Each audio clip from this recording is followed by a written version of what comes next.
You guys had finished up down in the sodden marshes of Narses, collected some good loot, and feeling warm and basking in your victory, you proceed to climb up out of the mines, only to be confronted at the entrance with a dead body that wasn't there before. A rather dragon cultist looking dead body. And when you sent the halfling to go take a look, he noticed up on the mountain, watching the entrance and the body, a large green dragon. Festus then began walking back while remarking about how he would have to, quote, take the other way out, thus prompting the dragon to accelerate its plans and launch its attack immediately. Its opening blow with its poisonous breath killed 2 of the party members, at which point it proceeded to come into the mines and chase you guys down. This proved to be a tactical error on its part, as it was, despite the heroic efforts of Mr.'s character, coming back not once, but twice from unconsciousness. Eventually he died too, leaving Festus as the sole survivor, presiding over the now deceased dragon. He wasted a little time in looting his friends and climbing out of the hole. And the dragon. I looted the dragon too. You did loot the dragon, yes. Equal opportunity When he looter. said friends. Per the previous arrangement, you split the loot between you and the dragon. The dragon just happened to be in the loot pile. And you got out of the mines, only to be confronted with a new figure, then his own entourage, who promptly placed you under arrest.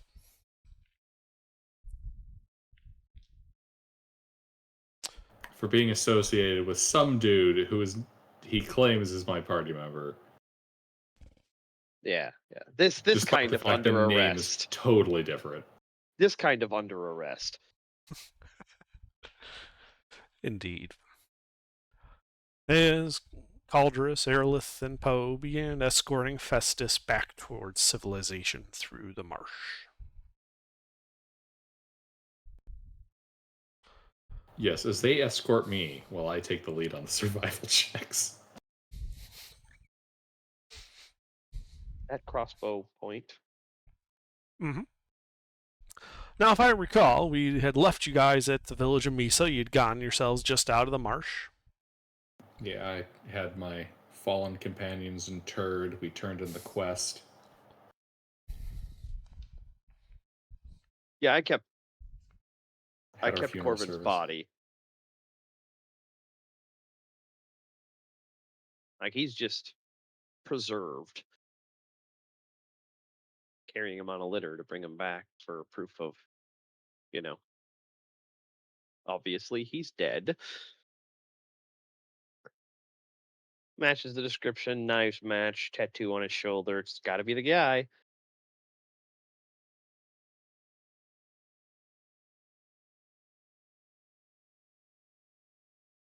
It's just the adventure equivalent of a cat bringing a dead animal to your doorstep.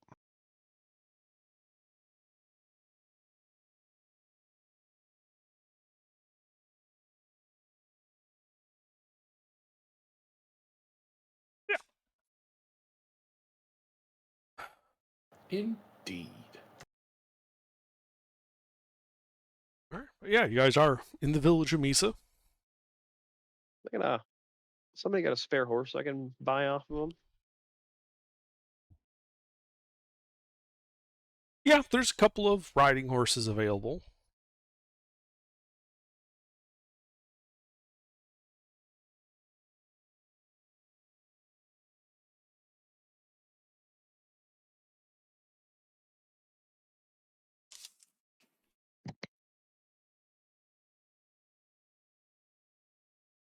Yeah, in fact, let's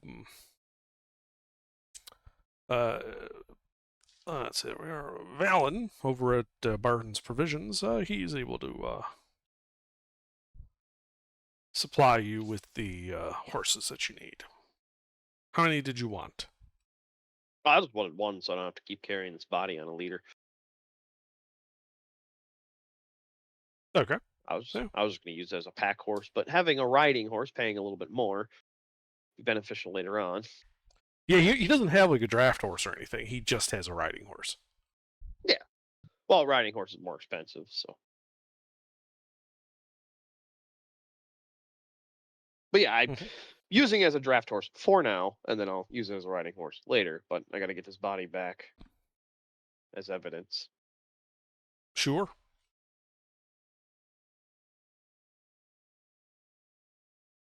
Is there anything else you guys are doing in Misa?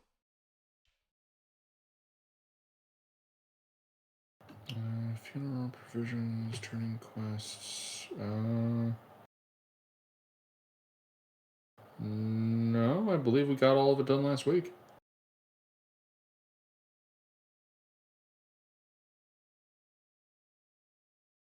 All right.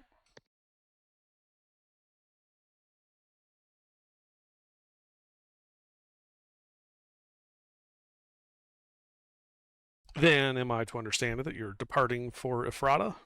Going back to the city? Correct. Yep. Because he Same. needs me to go see his boss and answer like questions about stuff. I am, and Festus doesn't have a choice. I don't know what my two compadres are doing.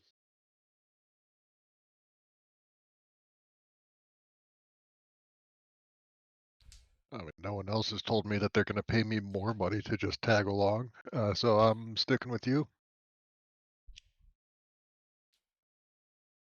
Well, I'm assuming you were paid up front, and we already drank it all. Yeah, that's pretty reasonable.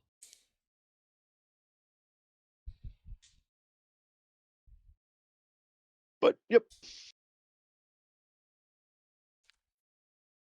Yeah, you guys had your own quest to do.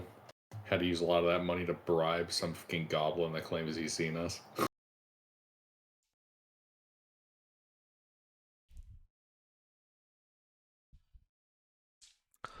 All right. Well, you guys depart south from Misa and begin following the wagon trail back south towards the Ravum remnant, the northern bastion of which is Ephrata. And yeah, it takes about a day as you reach the crossroads and turn to the south and begin heading through some woods. You recall that this is where you got ambushed by goblins before and where Eli had gotten himself kidnapped, though your time through the forest as night begins to fall is uneventful.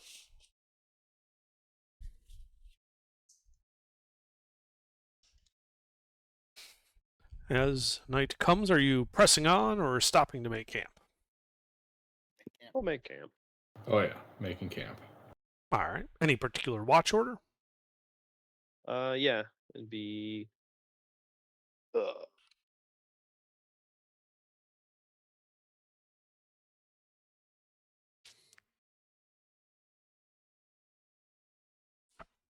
I'll take third and fourth watch. Elf.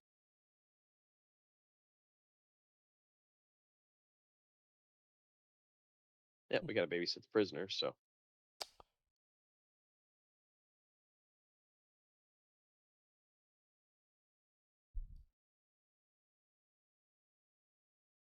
All right.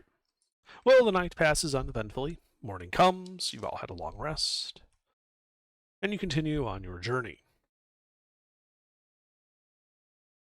A day passes, another day.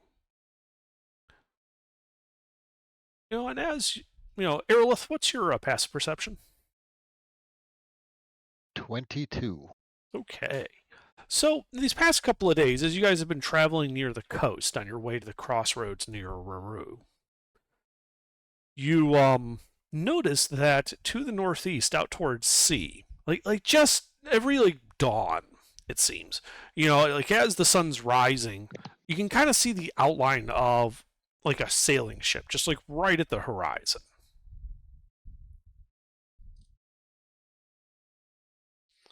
too far away to really make out anything without some type of magnification. But yeah, there's definitely like in like that twilight as dawn first comes, you can make out the ship before it slips over the edge of the horizon, and you lose track of it during the day.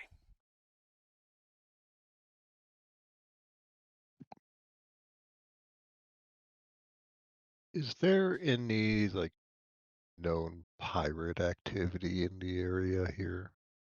Well, the village of Ruhr about a month ago was burned down by a bunch of pirates, and it's well known that the pirates of Avolia operate all up and down this coast.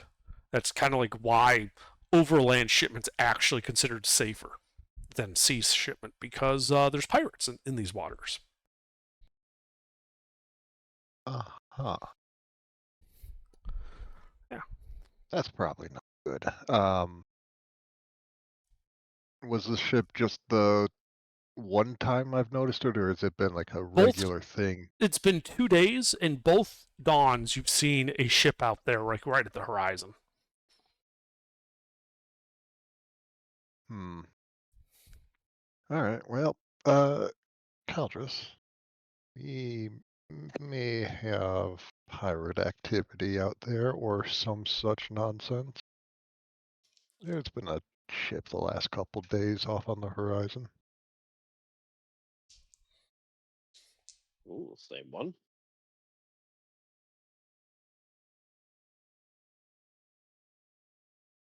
What was up? I said, well, was it the same? Was it the same one?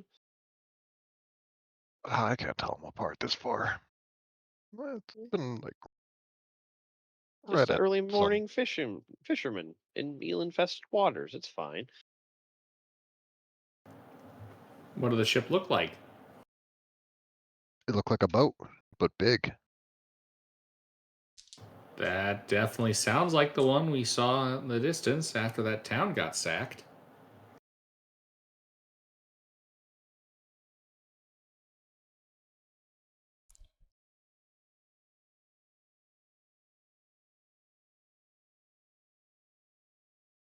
But if we have another route that takes us a little bit more inland, that might be a little bit safer. I mean, we should be fine on this route. The pirates never came on shore to attack us. They just destroyed that village. The village of people on shore that the pirates went out to attack. Yeah, but it's on shore. This road is near shore, not on shore.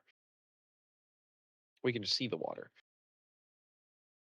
Yeah, everyone knows the rules of piracy. If you travel too far from the shore, you lose your pirate license. And then you have to get a bandit one.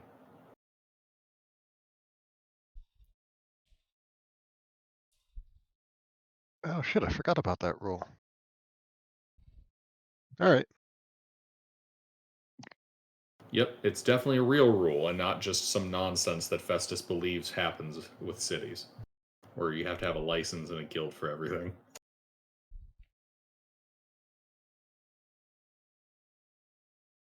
You think we can like bribe the Pirates Guild?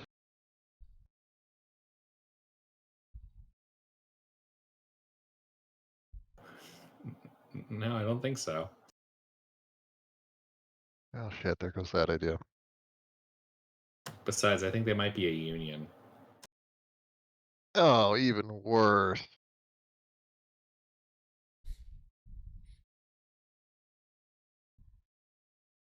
This is when we find out that Admiral Zelani's like actually also got ties to like Ravam private equity.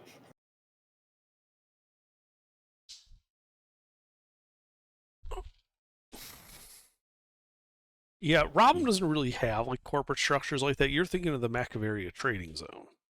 That's who they're the ones with the guilds and whatnot. Yeah.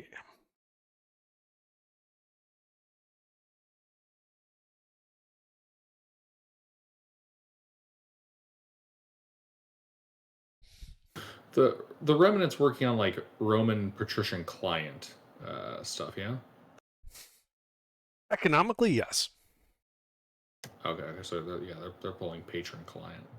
Yeah, politically, they've kind of gone into like a feudal system at this point. Right, but they got all those social trappings of a patron and client system. Right.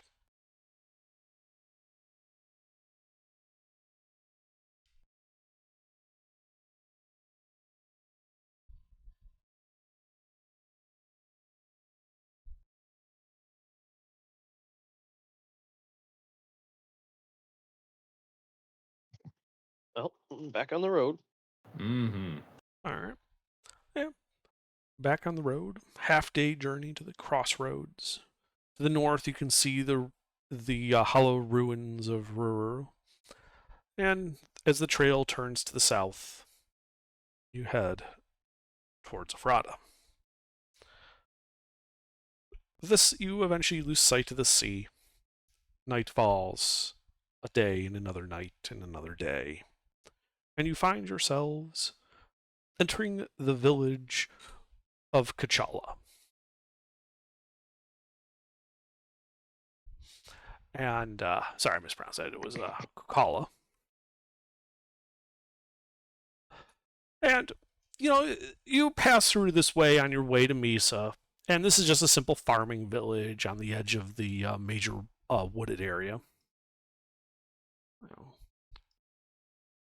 Yeah, and they're less of a like farming crops, and they're more like livestock, right? They do hunting in the woods. They got like some goats, some pigs. Yeah. Yeah. Festus will blend right in here. He Oh, does. He does.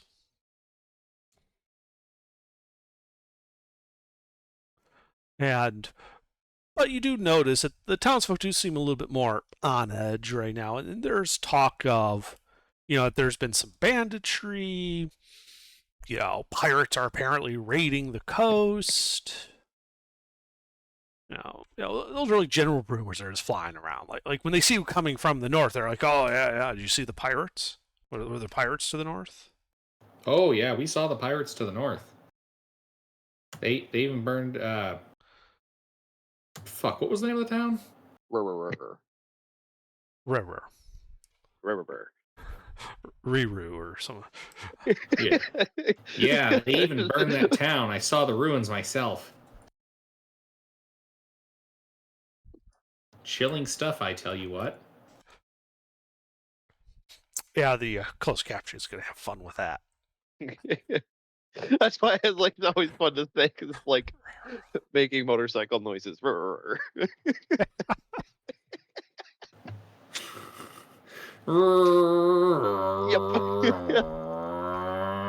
Anyway.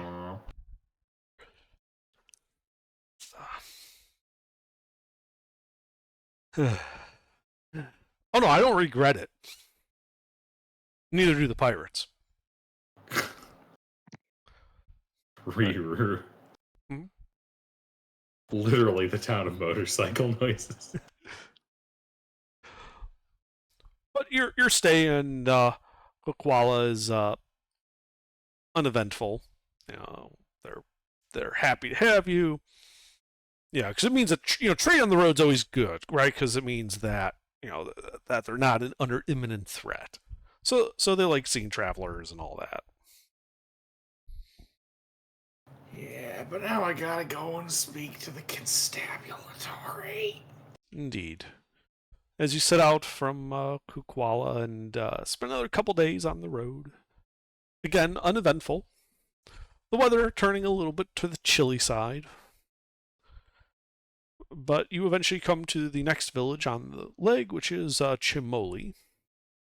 And again, it's just a small farming village for livestock. Again, Festus fits right in. And again, they seemed more concerned about bandits and have you seen any? And there's rumors of pirate activity picking up and all that.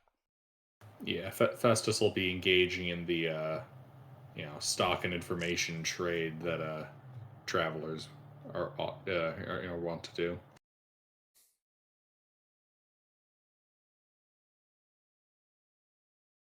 Mm-hmm. I really word saladed that sentence, but you know what I mean. Mm-hmm. Yeah, and you guys set out south from Chimoli. about a day's travel to a crossroads where you could turn west to go deeper into the Vudaborg lands, through the Valand woodland.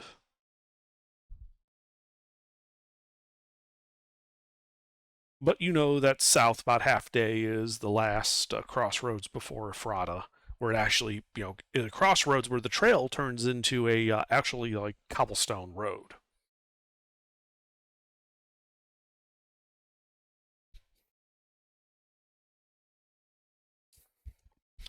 And it is then, as you're approaching this crossroads, you can see the trail kind of curving forward, a bit of an abandoned barn off to the right. The roof's collapsed inward and all that. Shrubbery on the left and right.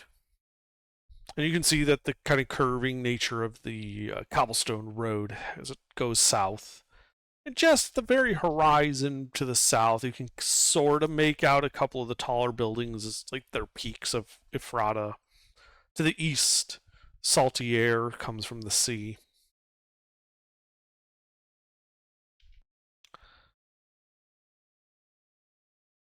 Oops. And as you're pulling up towards the cobblestone road, I will need to know everyone's passive perception. 15.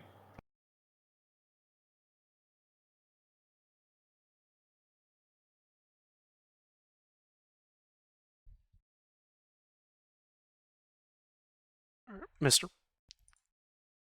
Say again. Sorry. what's your passive perception? 15. All right. So none of you are surprised as you catch a glint of mail kind of through the brush on the side of the road. As you can see these tall, hairy humanoids with wide mouths and flat faces kind of emerging as if to ambush you. 4 on each side. You can see one of them even has a couple of dogs like next to him. And you guys should roll initiative.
All right, Festus. So, what do you do on your turn? As you can see, these figures kind of standing up from the bush. Several of them have bows.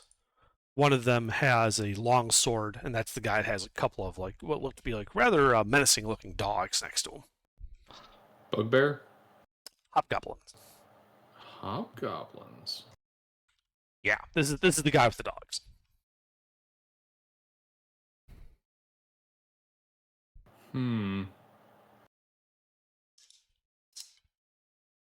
Well, okay. Okay, so I'm on nerf.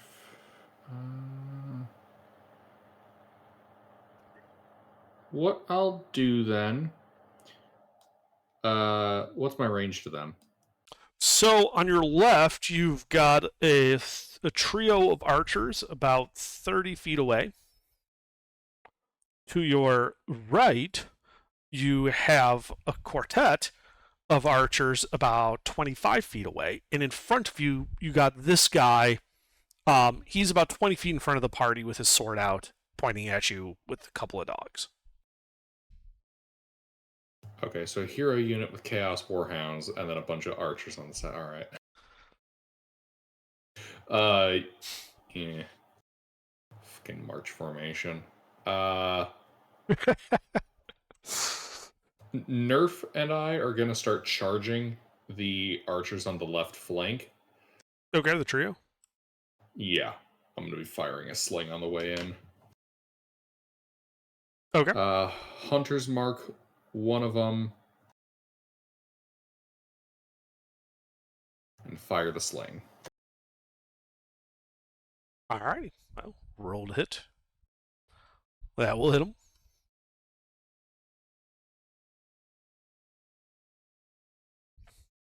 As that nearly kills him. He is near death.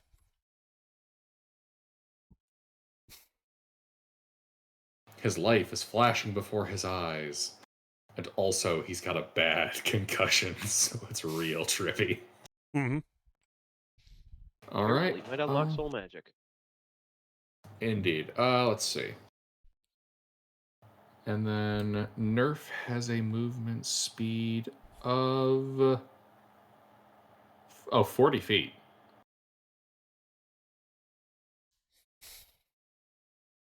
Yeah, so we'll just kind of charge, if possible, just through their formation. I assume they're not all like stacked up side to side, are they?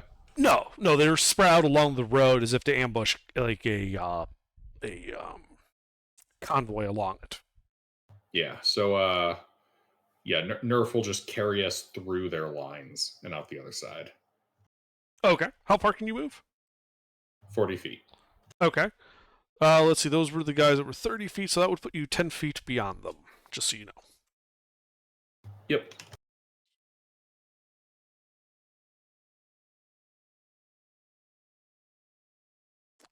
Anything else? Nope. Oh, Halfling War Cry. Yeah, you're sounding the dinner bell. All right. Calders? I'll wibble. How far away is this guy? The guy with the sword? Yeah. Yeah, he's like 20 feet directly ahead of your guys' group. Sorry, I'm back. Let me roll. All right. Combat. I will from the back of my horse shoot him with my crossbow. Okay.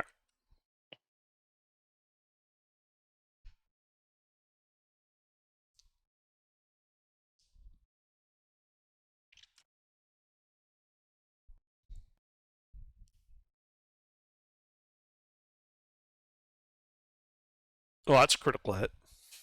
He's gonna have bad time. Yeah, he is.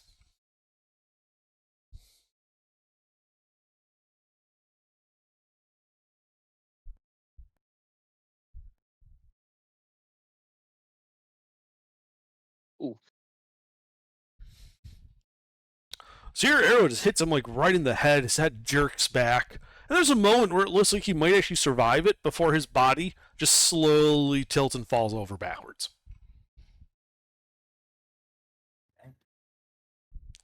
Just boom, headshot. He's dead. Yeah. Then I guess we'll just stay on the horse. Okay.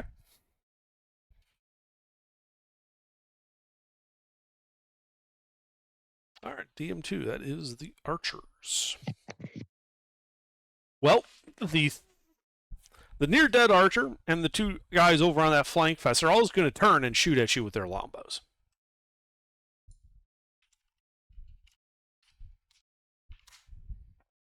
Does an 18 hit Festus? Oh, that's right. I got new armor. Yes. Okay, 14 misses. Correct. All right. Well, that guy hit you for, which was in fact the one you mauled, hit you for 8 points piercing damage.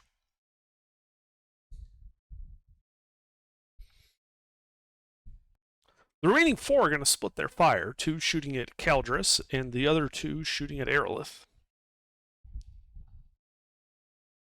So first at Caldris. Yeah, they miss. And then at Aerolith. Does a 17 hit Aerolith? 17 does hit. All right. Hit you for 2 points of piercing damage. And I die on the spot. Womp womp. What? Fucking what? I'm not that squishy, Gilbert. Okay. Here you guys are 4th level. He has 2 hit points. Fucking what? I mean, you Underrated die on the exclusion spot, rule for dumping Khan. If I had, Dump Khan if to I- 2. if I die on the spot, I would have had to have 1 hit point. that's Under's favorite stat to drop is con. It's the funniest stat to drop. All right. Well, that is it for the archers. Poe, what do you do? How far are the archers from me?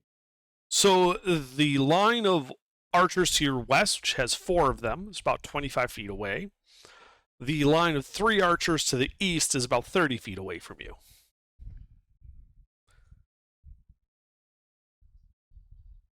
All right, who's engaged to which ones? Festus ran through the line to the east and nearly killed one of them.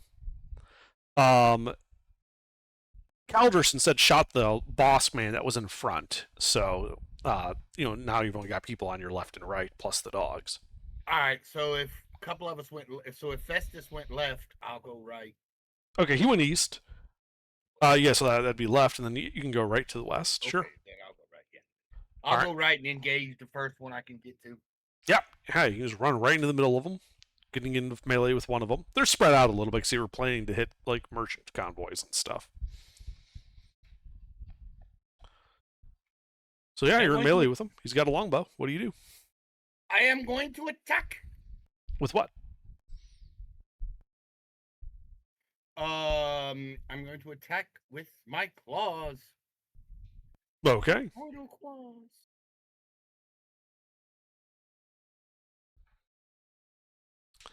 As the turtle runs faster than anybody had right to expect.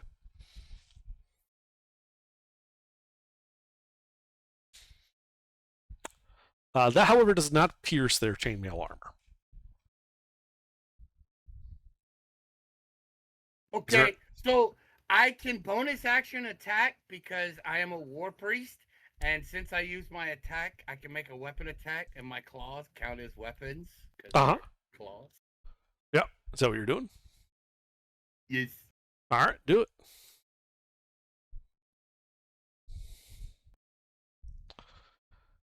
That will hit him. That-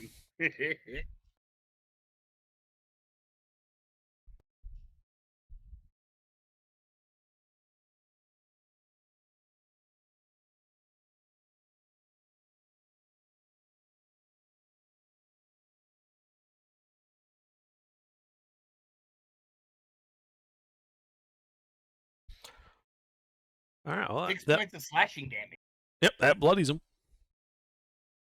and that's all I can do. Okay. The leader is no more. Aerolith, what do you do? One of those guys shot me with an arrow. I don't like that, so I'm going to shoot him back. Okay. Are you shoot? Let's see which guy hit you. That was guy number 3. Okay. And just because double fuck that guy, I'm going to make this a sharpshooter shot. Okay. That hits him. Haha, it doesn't just hit, it crits because I'm a champion fighter. Okay. I don't think it's going to matter though. Yeah, no, he that arrow just goes right through him. He kind of looks down for a little bit at the wound before he just collapses. Perfect.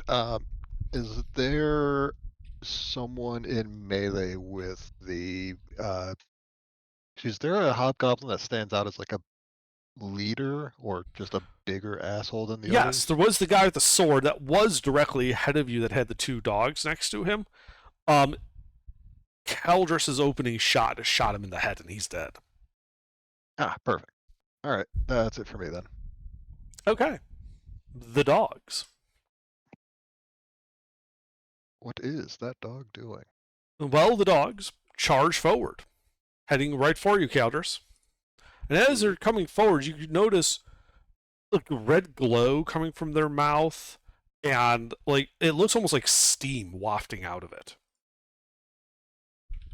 As their mouths open and they're panting as they're charging towards you. Winter. For a second there, I was thinking Mechanicus. No. And as the dog on the left gets like about 15 feet away, just a split second before the first one, and a cone of fire just erupts from his mouth, and I need you and your horse to make a dex save.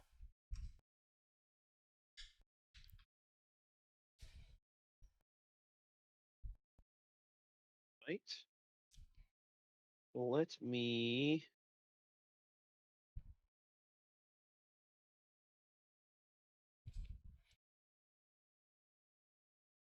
Make a companion sheet so I actually know what the hell the horse's stats are. Flat. Dex? Sorry. Yes, dex. Okay. If it's a riding horse, I believe it's flat. Yep. That's a big dog. Yes, these are big dogs. But, before they open their mouths, they just look like normal war dogs.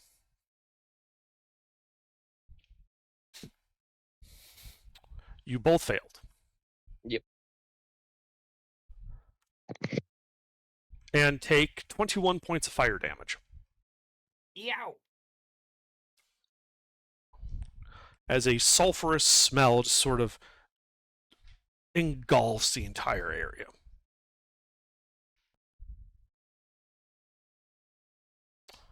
I'm pretty sure your horse is dead.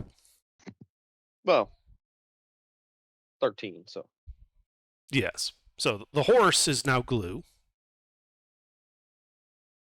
How are you doing? Oh, I'm tickled. Okay. Do you happen to have the mounted combatant feat? No. Then I will require a dex save from you to not, have the dead horse land on you. Okay, good. So while you are prone, you are not restrained by your horse on you.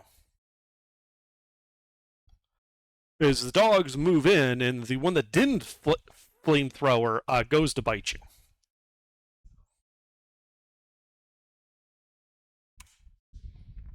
Does a 15 hit you? Nope. Okay. That is what the dogs do. Festus.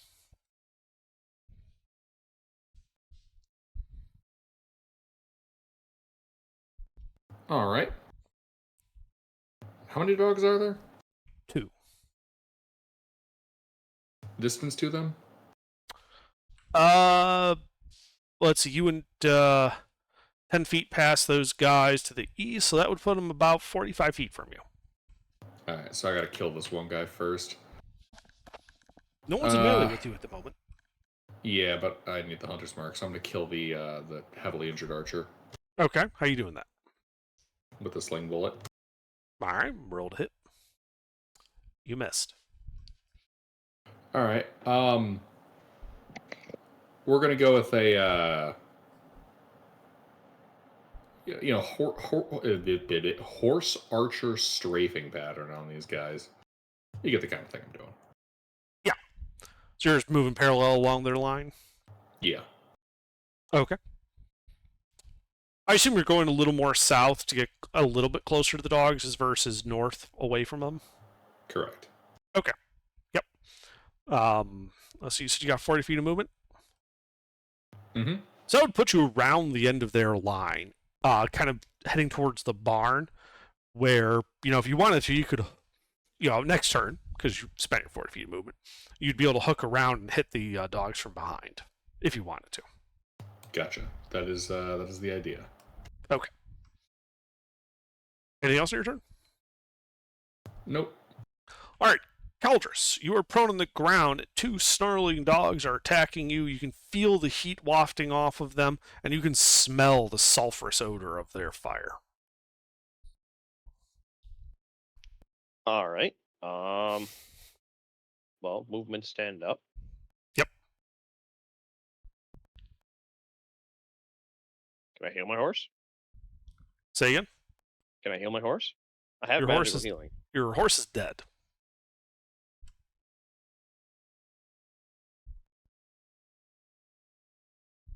But it was a player horse. Your horse is dead. All right. Bonus action, disengage, and then move 15 action dash 15 or 20 In or 30, what sorry. direction? Away. These things fucking have a breath weapon. I'm not going to be anywhere near that. Let me clarify. So you're on the road. You'd go around them and continue south towards the barn and eventually Ephrata. You'd go back the way you came to the north. I'm sorry, south is Ephrata. North would be back the way you came, or you can head up the sides, east and west, trying to lead them towards the archers. So, what direction are you running? I guess south down the road. Okay, so continuing towards Ephrata, not retreating. Yeah. Okay. Yeah, you can disengage, move around them. Everyone's all spread out. And begin moving south. And I'm sorry, how far did you say? Well, 15 to stand, so 15 plus 30, so 45. Okay. Yeah, that would kind of put you almost right at the crossroads. You can see Festus kind of, he's like 15 feet to your northeast, coming towards you as if to hook around to flank everything. He's up on his mount.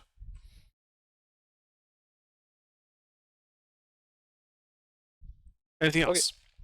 Nope, that's it. All right, archers. Well, the eastern archers are going to continue shooting at Festus.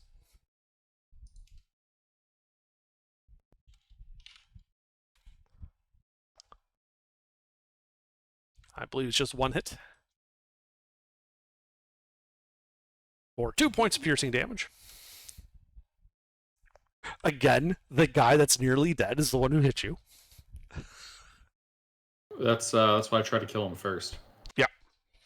On the western side, the two archers that aren't engaged in melee are going to shoot at Aerolith.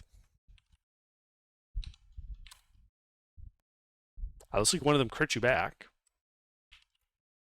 I'll allow it. Hitting you for 11 points of piercing damage.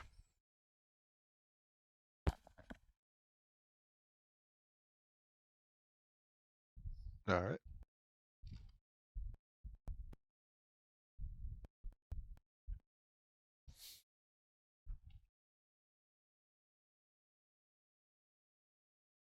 The one engaged in melee with Poe is going to throw his bow down, pull out a dagger, and try to stab you. And miss.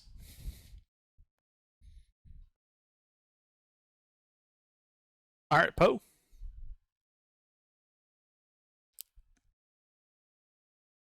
I suppose I can keep attacking the one that's attacking me. Mhm.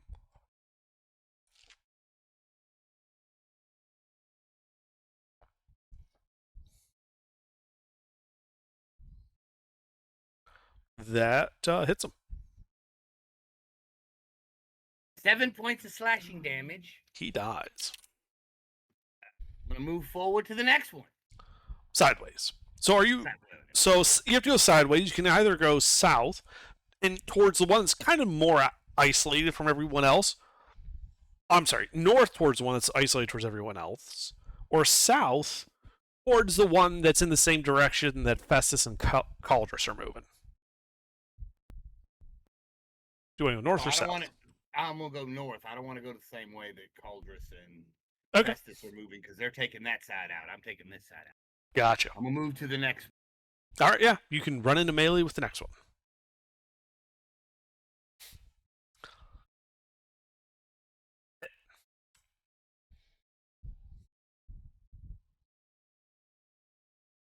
5 points of slashing damage. All right.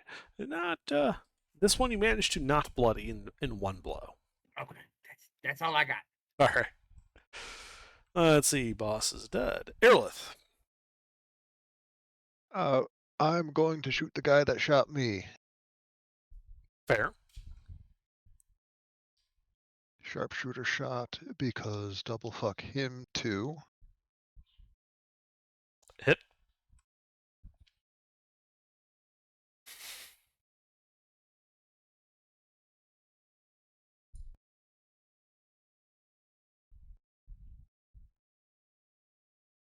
And he dies. Then is there any enemies that are in melee with a friendly?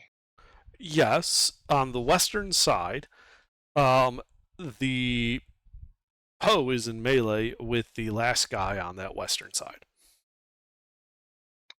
About 30 feet from you. Poe, can you handle that guy? Or are you hurt? I'm good. I won't action surge yet, but I will with bonus action second wind, and that'll be my turn. Okay. Alright. That is most of my health back. Yep. That's it for me. Uh-huh.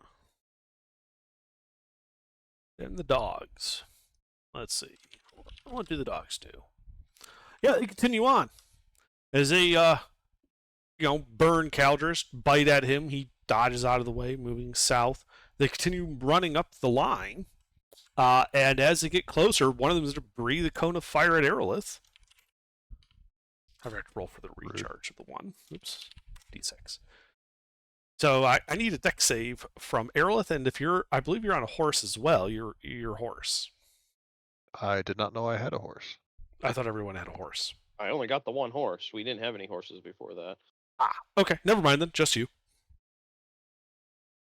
That does succeed for half damage. So you take half of 17, so you take 8 points of fire damage. Alright.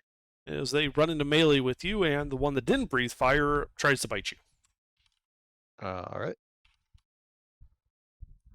I'm guessing a 22 hits. A little bit. Alright, 2 parts of this. First piercing, and then fire. So 9 each of piercing and fire. That hurts a lot. Yeah, you can definitely smell just the sulfurous odor wafting off of them. Festus.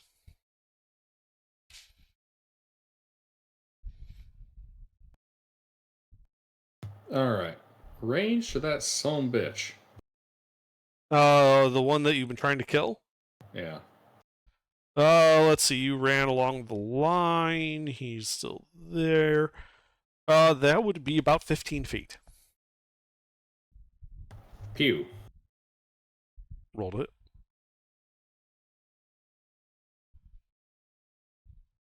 Hit.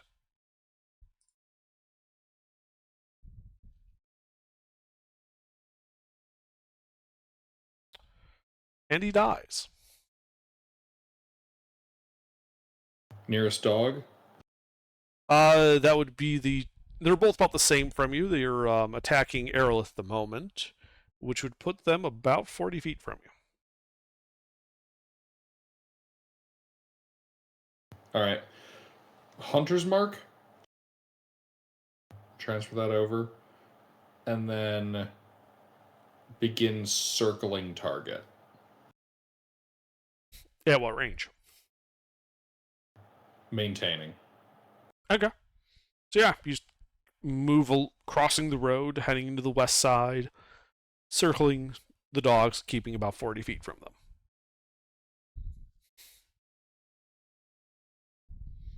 Anything else? Just that for now. All right. Caldrus. Distance to the dogs? About 35 feet. How? Oh, wait, no, you moved. Sorry. No, yeah, it's I went south 45 feet. They went north. How am I anywhere near them? because I didn't account for your 45 feet. So they're about 80 feet from you. Oh, good. I aim. Light cross. You Yeah, see the there dogs? Yeah, whatever dog. If there's one injured, if not, either Nope, one they're doesn't unhurt. matter. The one who most recently used its breath weapon. Okay. You missed. That's it for me. All right. Archers. Well, the two archers are going to continue peppering the fast-moving, guy that's killing them, Festus. 21. it. Hitting you for 7 points piercing damage. Then the one in melee with Poe is going to try and grapple him. This is a contested athletics or acrobatics check on your part, Poe. Okay. You need to beat a 9.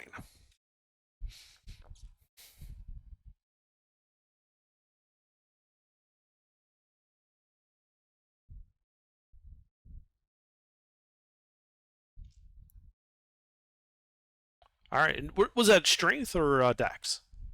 Dex. Yeah, as you just nimbly kind of just slap his hands away. While he seems to be strong, he is fairly clumsy. Aerolith.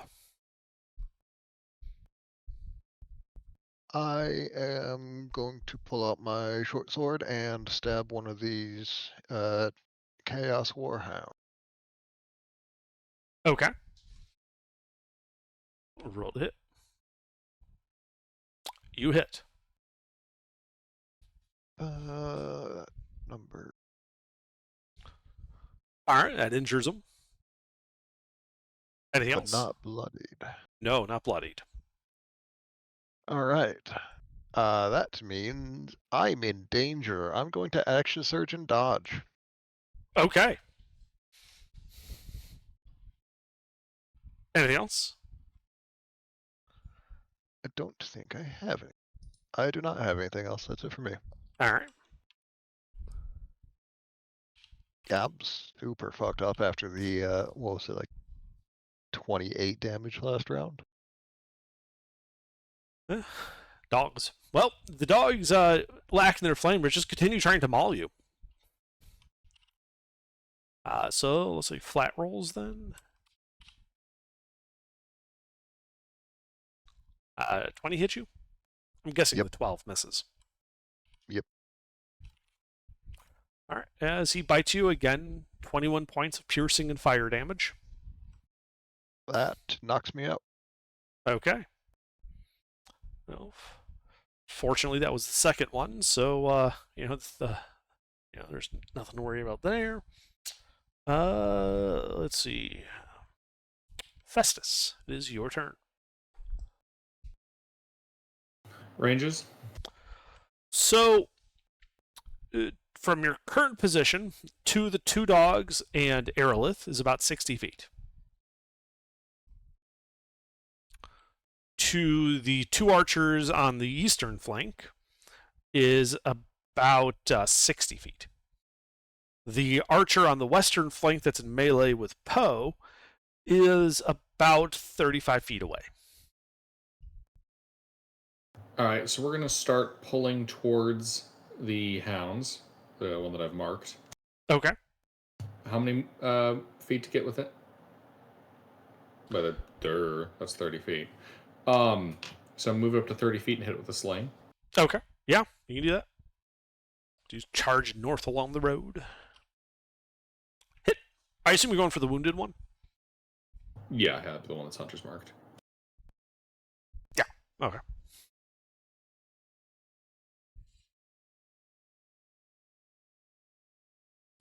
All right. He is more injured. And then start veering off to the side with the last 10 feet. Okay. Do you want the side with the two archers or the side with Poe and the one archer? 2 archers. Okay. Yeah, you start heading towards them. With your last 10 feet, that would put those two about 20 feet away from you. Copy that.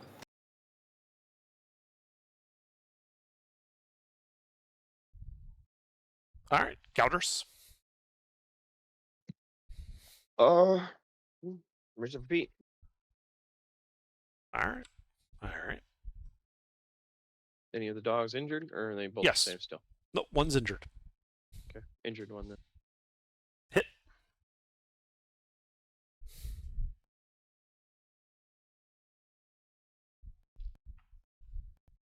That's it for me. All right, hang on. Sorry, that one is badly bloodied.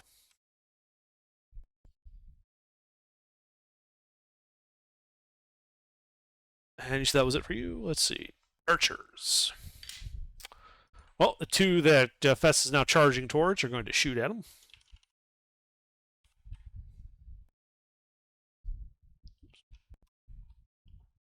The 17 hit Festus. Yes, just barely. All right, so they hit you for a total of 13 points piercing damage.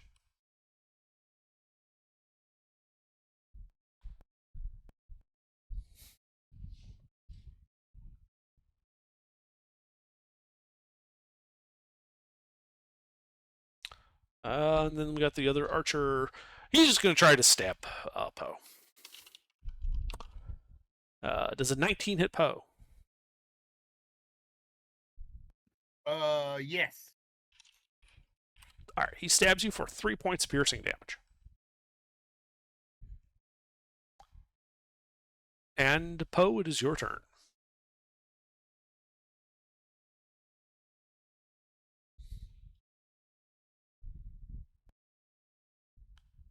I suppose I can shoot the one that, tried to stab me, I suppose. I mean, I can stab the one that tried to stab me. Yeah, that's the one you've been fighting.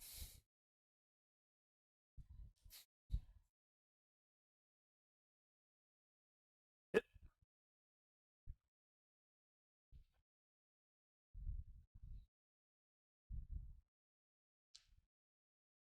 Six points of slashing damage. He dies. Is there any more over here with me, or? The west side is clear. There's two over on the east side, but between you and those guys on the east side is this pair of rather nasty-looking dogs chewing on the unconscious Aerolith. Well, I guess I can engage the dog. I'll jump over and attack the first dog. How much movement speed do you have? Only 30 feet, so if I can't get to him, No, you can get to them. I just want to make sure you had 30 because they're Okay, 30 yeah. feet from you. So yeah, you can get in melee with them.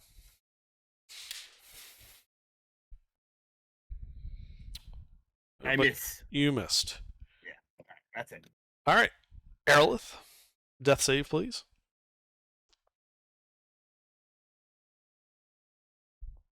All right, well, let's pass. The doggos.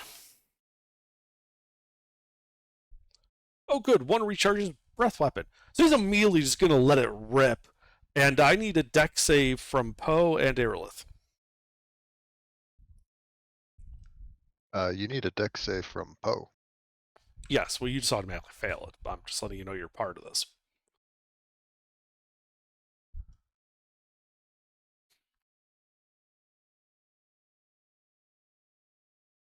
Deck save. Okay.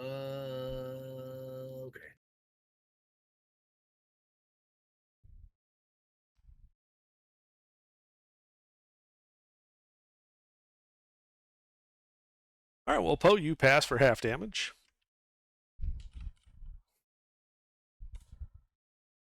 So you take only 8 points of fire damage. Aerolith, I assume your max is above 16. By a little bit. So you take one fail to death save as a result of that, as the other dog tries to jump all over Poe.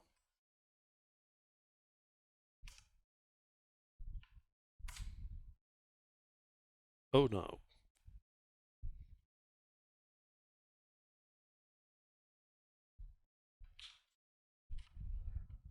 As he What does turtle taste like? Yeah, as he just begins trying to make you into turtle soup, dealing a total of 20 points of piercing and fire damage. Fuck. Okay. Yeah, and there's just it's like you are deep in the sulfur here. Like it is like that's all you can smell. That is all the dogs can do. Festus. Okay. This ain't going great. These archers are gonna fucking kill me before we get the hounds done at this rate.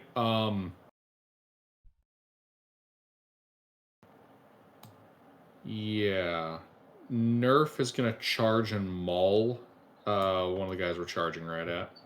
Okay. I'll have him roll to hit.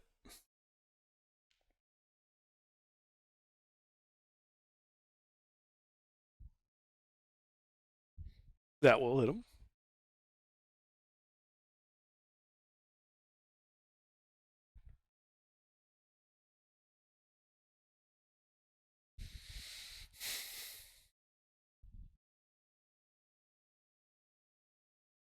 Six points of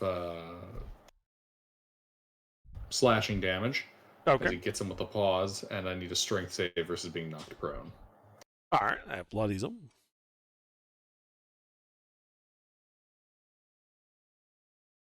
He manages to stay standing. How unfortunate.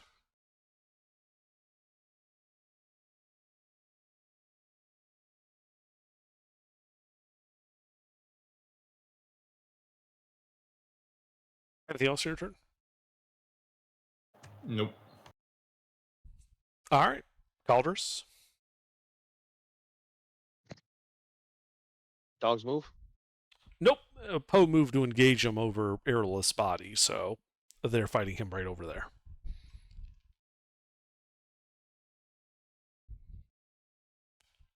Did you mean that to be KH1? Yeah, I did. Okay.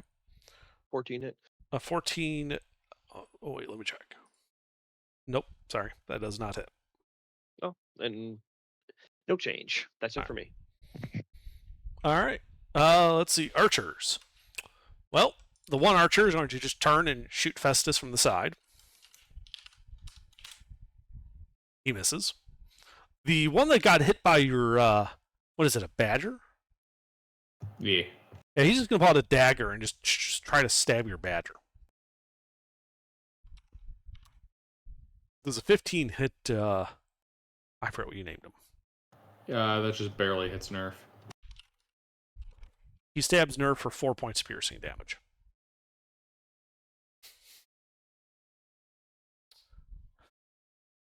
I see. Poe. All right.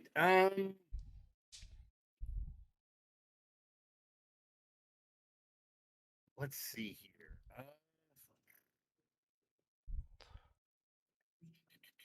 See what I can do. Let's see what I can do. Since blindly attacking.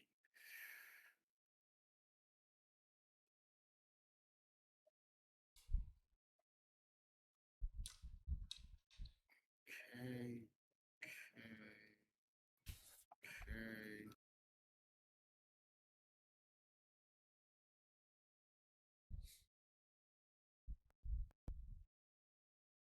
I suppose I can.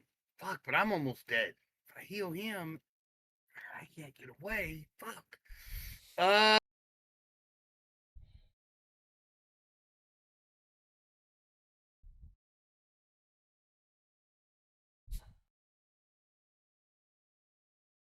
am going to. Fuck, should I raise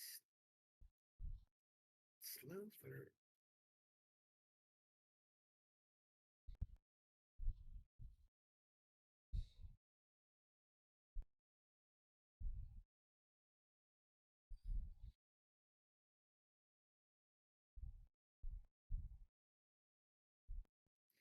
What should I do? Should I raise how many death saves do you have, Aerolith?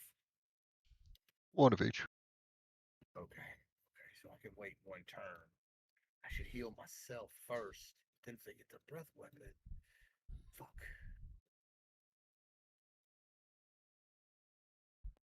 So what should I do, y'all? Should I focus on attacking or healing?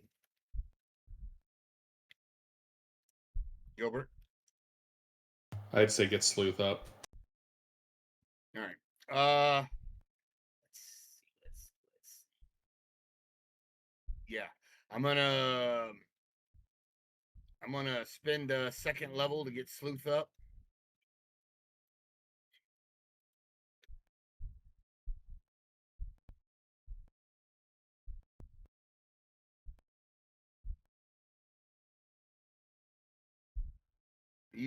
I give him 12 points of healing. All right, well, Aerolith, you wake up on the ground with 12 hit points, a level of exhaustion, and still seeing these dogs and smelling sulfur. Gross.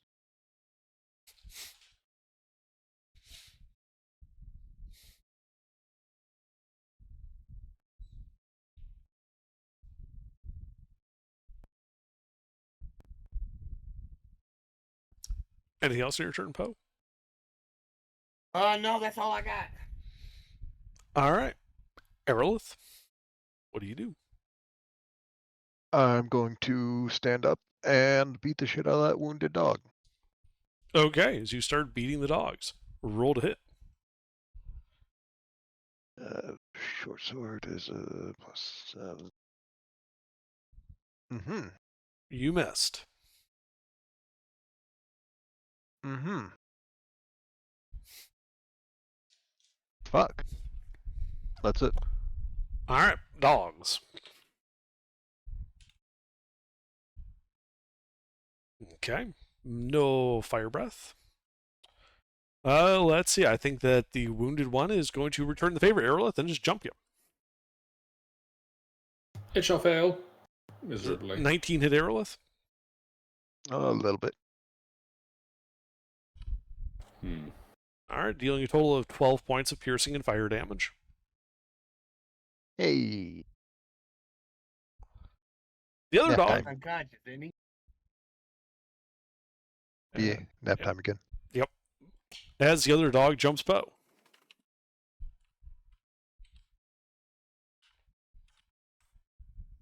Does a 14 hit That's a Poe? miss.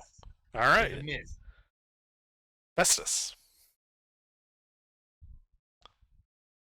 All right. Start riding away from the injured one in melee. Okay, he is going to take an attack of opportunity against Nerf. All right. He missed. All right. Once he's out of melee, hit him with the sling bullet. Roll to hit. Hit.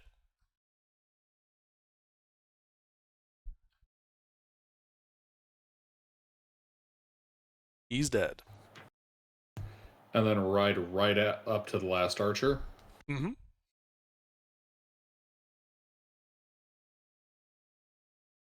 That's all I got at the moment. All right, Calders.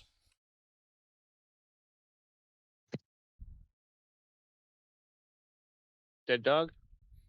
Nope, near death, but it's still alive. Is the other one uninjured? The other one is unhurt.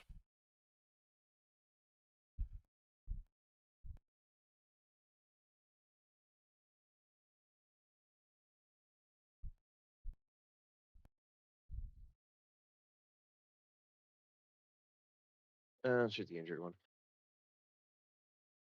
All right, roll to hit. You hit.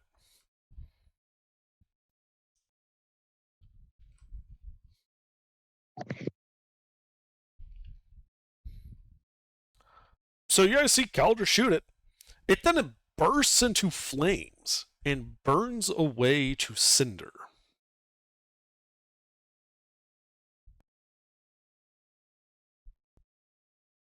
Leaving nothing but a scorched mark on the trail.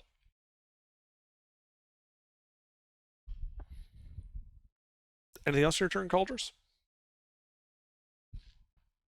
Aimed? I'm sorry, I couldn't hear you. No, I aimed. Ah, okay. All right. The last archer.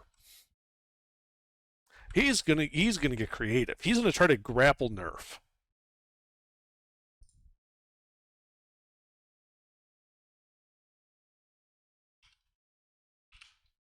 Uh-huh.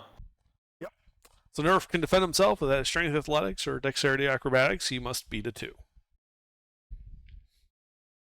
Oh no! What? Oh, are you gonna do?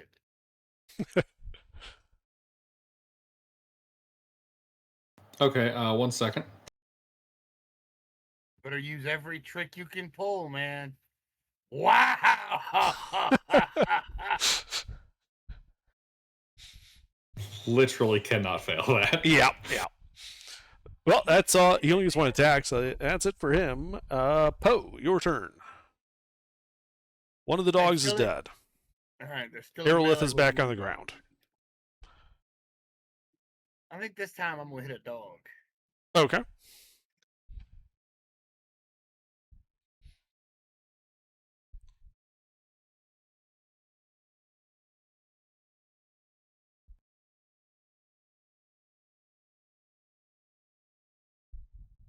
Hit.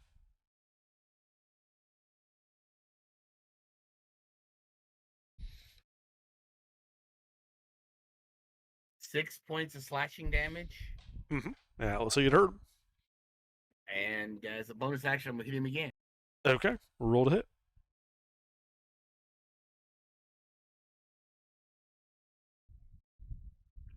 Also a hit.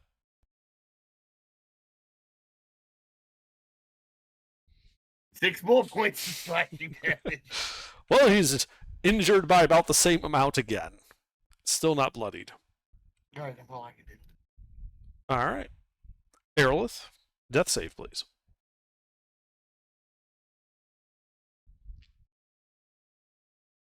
Ah, that's a failure. Dog.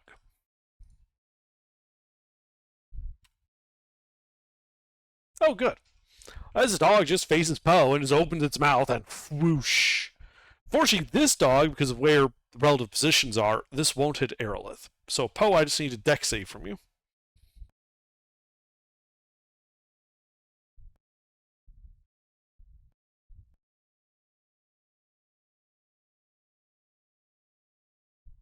All right, you pass for half. Taking 12 points of fire damage. I am unconscious. Roast turtle. Okay. Festus.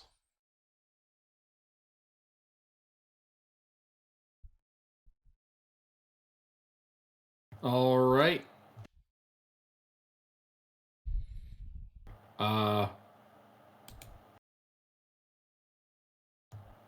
Nerf's gonna maul him. I mean, fair. He is trying to like grab the reins and all that. Yeah.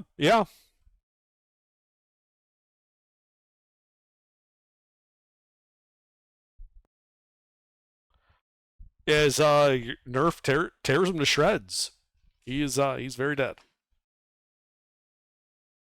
Distance to the dogs. From here, about 20 feet.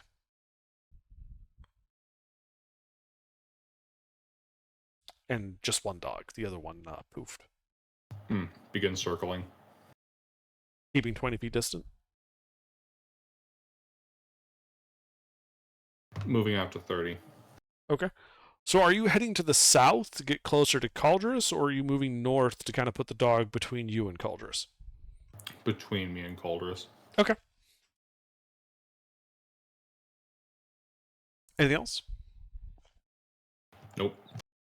All right. Caldrus. Dog. Yep.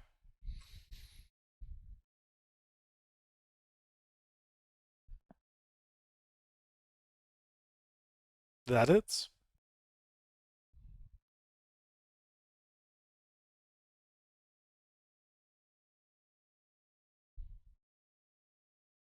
Oh boy, that bloodies him.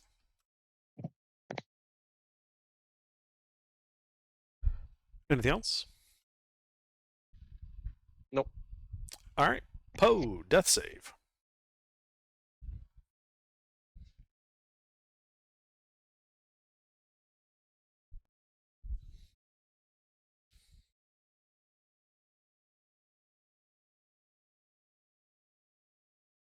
All right, it's one success. Aerolith, death save. And another success. Dog. Okay. Okay. How much does Poe weigh?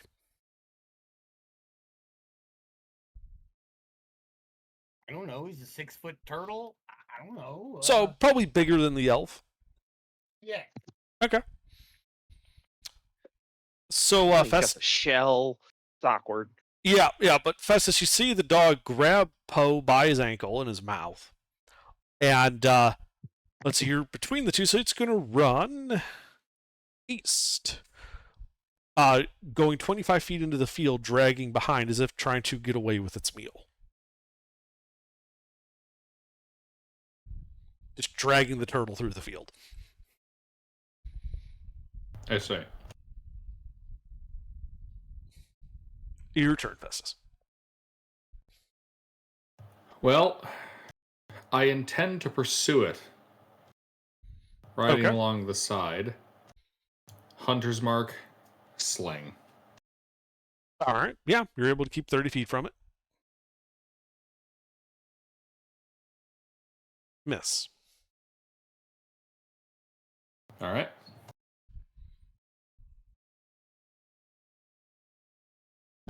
Anything else? Nope. All right, Caldrus. Just so you know, because it moved 80 feet kind of perpendicular to you, it's about 90 feet from you now. It moved 80 feet. No, it moved 25 feet. It was 80 feet from you. It then moved okay. 25 feet to your right. Hypotenuse being about 90. Well, then I will move 80 feet, going to where it was. Okay, that puts you 25 feet behind it. Yep. You're also standing on top of the unconscious form of Aerolith. I can't do anything about that. Yeah, I'm just letting you know. I mean, I'll make sure not to step on him, I guess. I did recruit him after all. No, I'm just ready my crossbow for my next shot. All right. Poe, death save.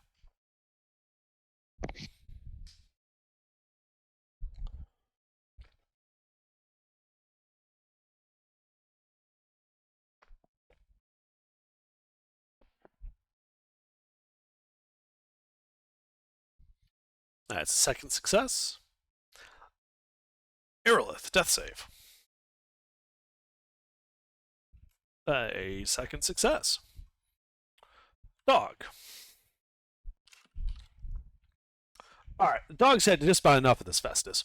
It drops Poe, and it turns towards you and sprints towards you, and just whoosh, 15-foot cone of fire. I need a deck save from you and Nerf.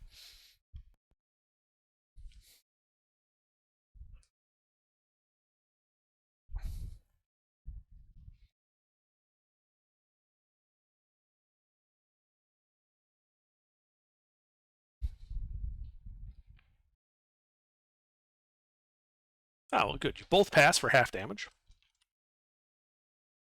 Dealing, 7 points of fire damage to both of you. Absorb elements. Okay.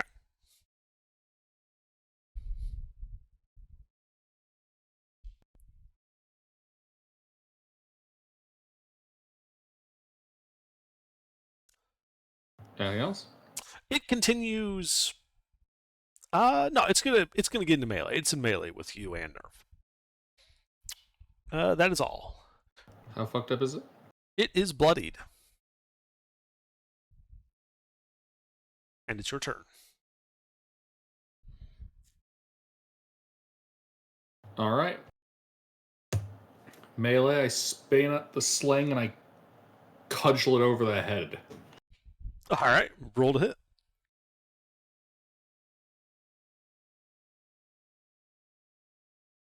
You missed. Unfortunate. Okay.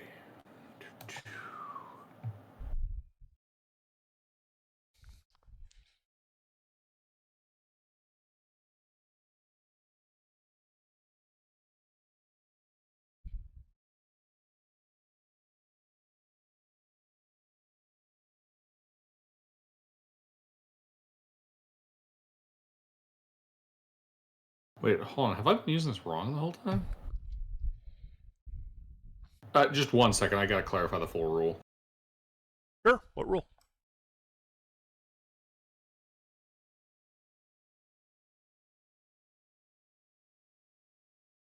For Beastmaster, just the resource needed to command. Okay, Tasha's Cauldron of Everything.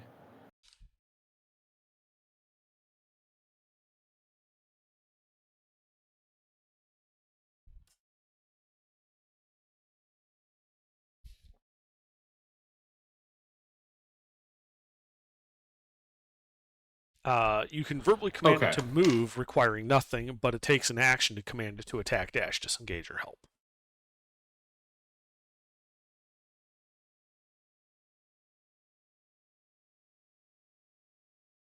Yes. Although, wait, hold on.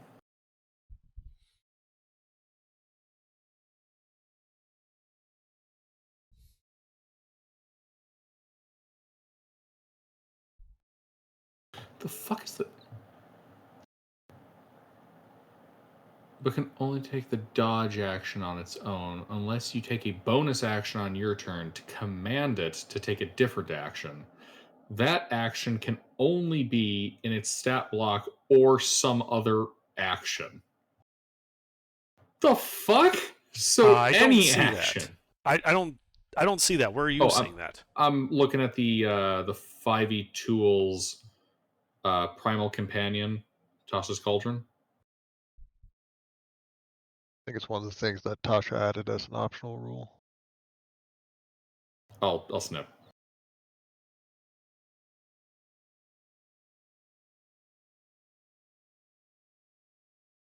This is part of why I'm going, wait, what the fuck is the sentence? It would be the second half of line 2. That's the part that's got me confused.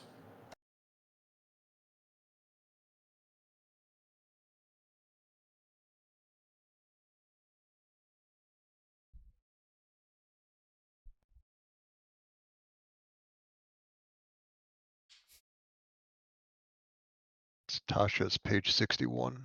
Yeah. Okay. So you can use a bonus action to command it to attack, is what it looks like.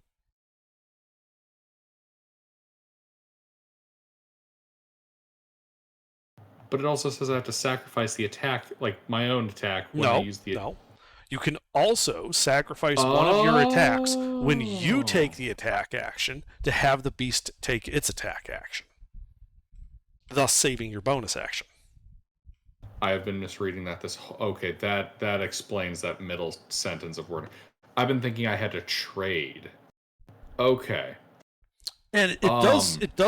A strict reading of it means that if you have multi-attack, when you attack, you can or even with normal attack, you can have it use it in place of your attack and still use your bonus action to command it to attack. Such a strange set of sentences. I'm going to use then my command to have it dash away. Okay, you can do that. Yeah, this is significantly more flexible than I thought it was. Yeah, sure looks pretty flexible. It is going to take an attack of opportunity against Nerf, though. Of course. We'll be going 80 feet with that dash. It missed. Empty jaws clacking behind you.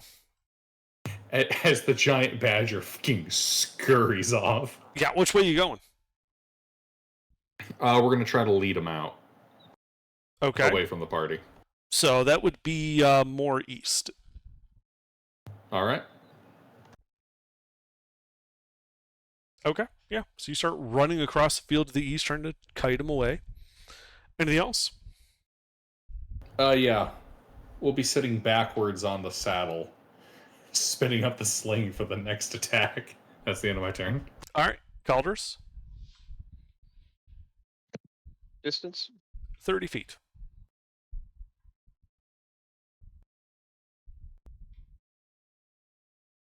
You hit it.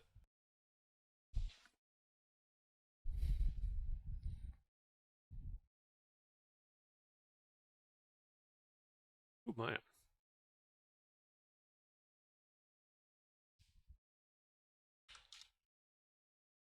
It is near death. That's Anything it. else? All right. Poe, death save.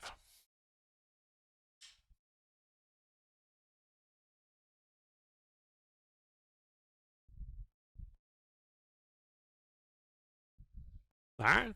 You stabilize. Aerolith, death save. I believe that's 2 and 1 for Aerolith. El That Dumbo. is 3. Oh, cool. You're also stable then. Aha. Aha. Uh-huh. Well, because it doesn't want to die and it can't run fast enough, it's going to turn and charge Caldris. And it's going to go whoosh when it gets 15 feet from you. I need a deck save, Caldris.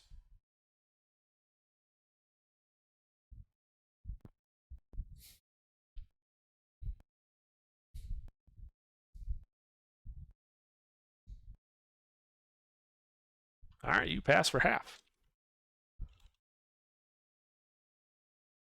So you take 6 points of fire damage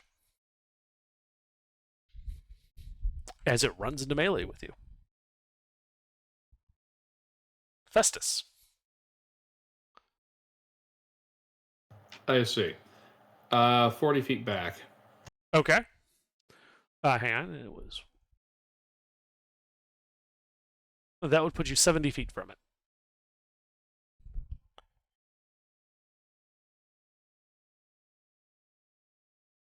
How fucked up is it? Near death.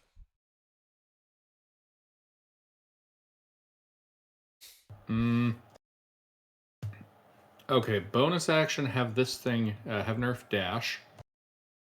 Okay. Not going right to it, just ever so slightly off the side. That's 80 feet removing from the starting point.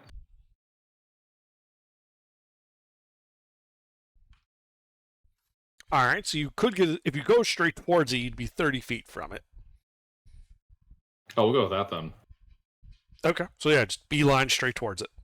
Basically, it moved 30 feet away from you directly towards Callus. And you hit it. And it ignites into fire and brimstone, leaving behind just a burnt patch of ground right in front of Caldris. You guys are out of initiative.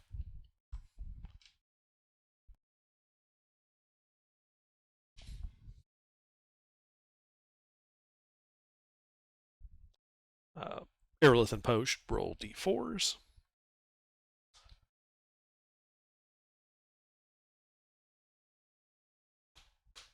Since you guys are my traveling companions, do either of you have healing? I have second wind, Okay. so none that would That you help can here. give to others. Yeah. Did anyone buy healing potions? I have no idea what the party comp has for potions. Poe, mister, Yes. do you have healing? I mean, I'm a cleric, so yeah. Well, that doesn't always mean you have healing. I mean, how could you not have healing as a cleric? You could It's not so prepare basic. those spells that day.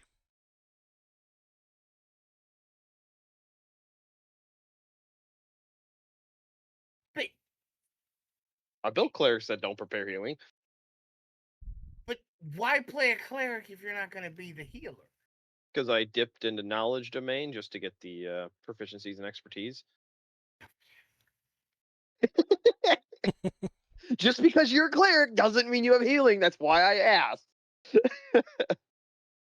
Okay. He'll pull for 4, and then he can get Aerolith up.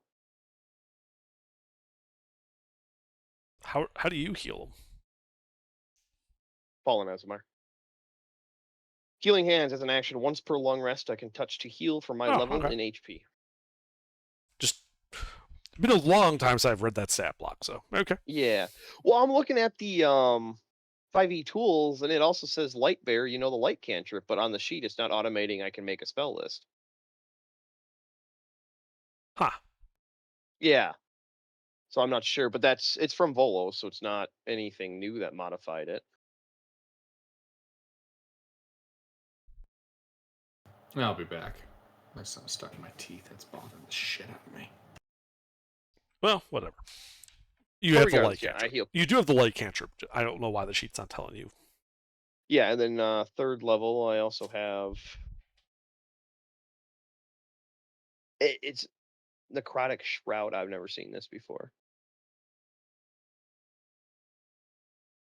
That's Divine energy the within yourself, causing your eyes. Well, to you turn into purple. choose one of those things. Like you choose one of the revelation options. that's the necrotic damage on hit because you're fallen Azamar, whereas the Scourge and Protector get radiant.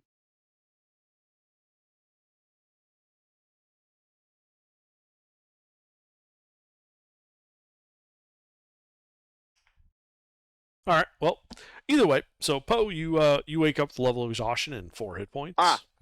Okay, no, I only have the healing because I did winged. Okay. That's the yeah. I forgot about that's the change. But I do have healing hands. That comes with the sheet, but I do not know light or necrotic shroud. Gotcha. All right. Mister, did you hear me? Yeah, I wake up with 40 points, yes. Yep. Also, you find yourself in the middle of the field and not the road where you remember being unconscious. Well, And your ankle's a little sore. I'm going to walk over and drop a heal on Aerolith. Okay.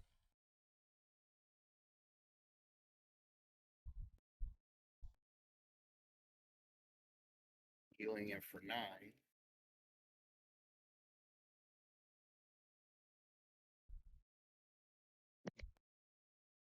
All right. And Aerolith, you wake up on the road, 9 hit points, another level of exhaustion.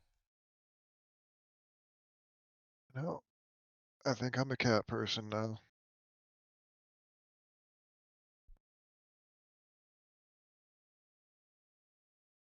All right. Bring him back, River.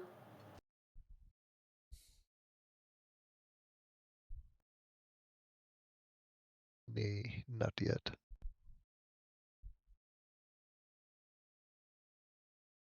Um, are we gonna keep moving then, or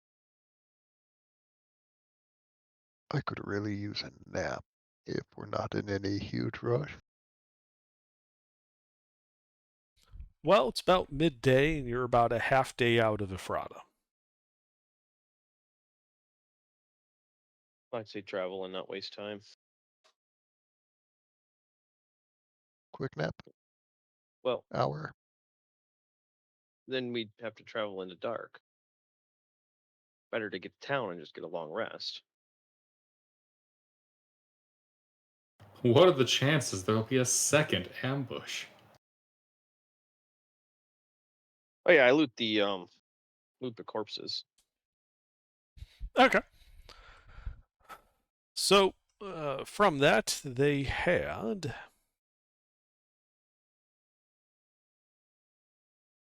7 daggers, 7 longbows, about 70 arrows, a long sword, bunch of ruined armor, and about a total of 355 gold pieces between the 8 of them. Is there a note saying to kill these guys? Well, give me an investigation check if you're kind of going through their stuff looking for that more than just like grabbing the valuables. Is the leader's armor intact? Because I one-tapped him in the head. Oh, yeah, it is. It's chainmail. Okay, so 6 sets of rune chain, 1 set of full chain. Yeah.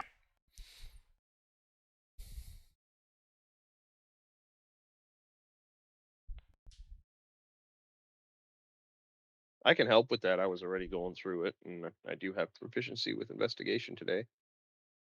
Oh, yeah, I can see if we roll higher. If thou art not satisfied with an 18. Well, I mean, 19 and 20 are better, but 18 is pretty good.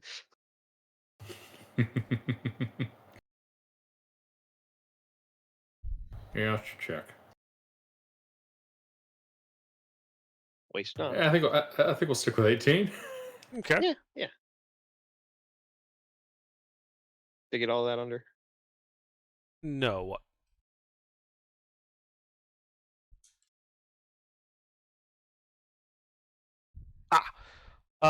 Yes. That is what you find on them. And as you're searching Festus, you find that in his left hand, so he was right-handed, so he had the sword in his right hand. But in his left hand, you kind of find that he was like gripping an emblem very tightly, with the chain kind of wrapped around his hand, kind of like it was a necklace he took off and wrapped around his hand so he wouldn't lose it. And as you kind of peel his hand back, you realize that it's constructed as if it's like a holy symbol. But you've never seen this symbology before. It's a disc with, and it's painted. So you got like a yellow disc with like this red stylized hand with like spiky fingers on it, kind of sticking out, like this.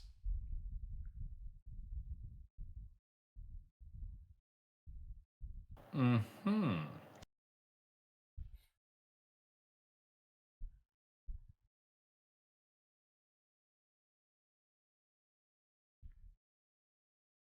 My halfling senses are tingling. They tell me this guy is part of some kind of larger plot.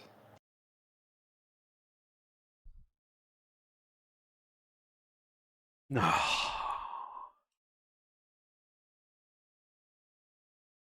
Are there long, straight sticks nearby? Not really. You're kind of like in scrubland. But there are several bushes that you could easily get straight, sticks from. Yeah, just, pike the heads. Put them on the side of the road. The warning to all other hobgoblins. Yeah, you could do that.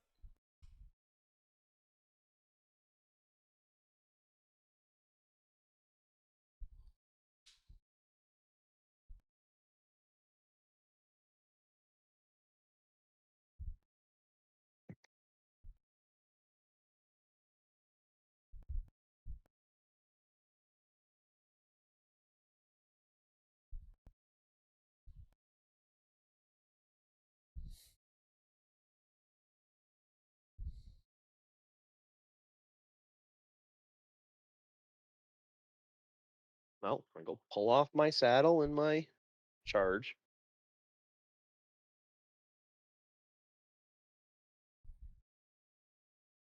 Yeah, your horse got a little flame roasted there. Yeah. You want to add it to one of the donkeys?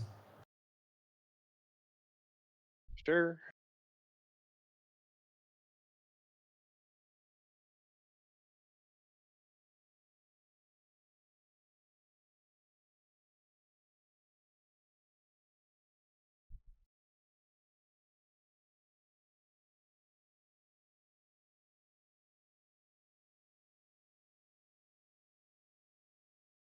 All right, let's get back to town.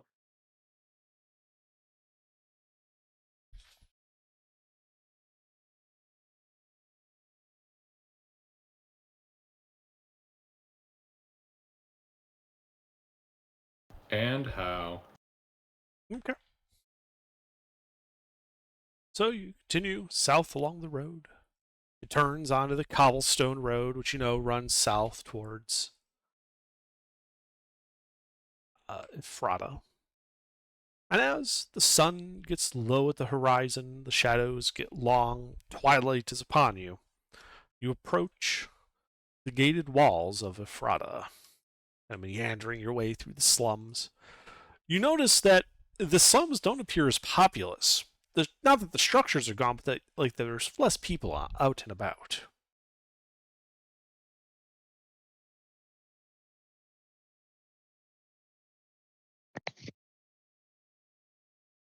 And as you approach the gate, you notice that the gate is closed and that there is like what looks to be like a night watchman kind of stationed on the ramparts above it.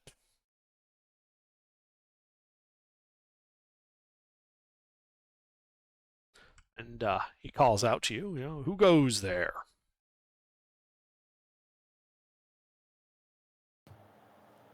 Festus Rupp and company? Silence.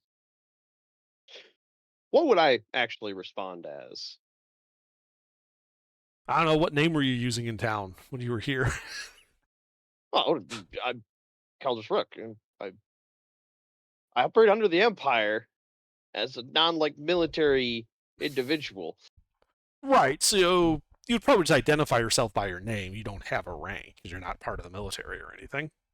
Yeah. But yeah, whatever,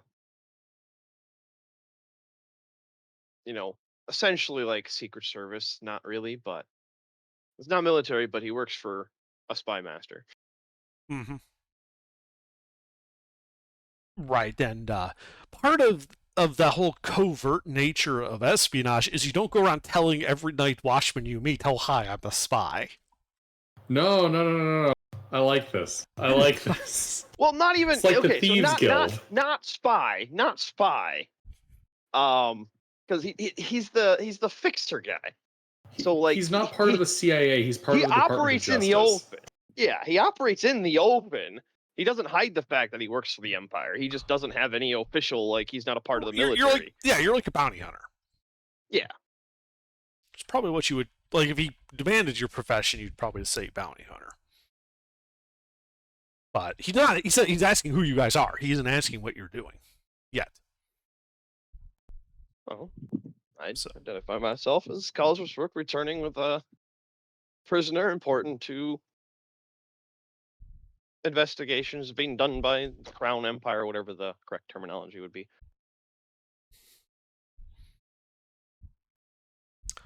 Oh? You managed to capture one of those lot? Well, I was only looking for one, found somebody else that was close enough. Regardless, official business. Aye. You ought to come in quickly and get to the Marquis. Or the Marquess. She'll want to, I think, interrogate him then. And you see him disappear from sight, and you can clearly hear him descending a set of rickety wooden stairs. I cast Fireball. Man, these guys are thinking, he must have caught one of them pirates. Well, this particular city doesn't have a pirate problem. Yes, it Every does. city along. Wait, is this all a the coastal? cities along the Rotham Empire's coast. Oh, I didn't know this. I didn't know this was coastal. My bad. I didn't know this was coastal. So never mind.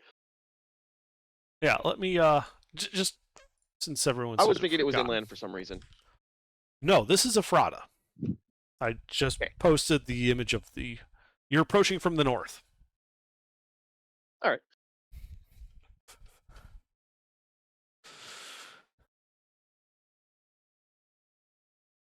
Yeah, these pirates made things hard on the Rotham Remnant.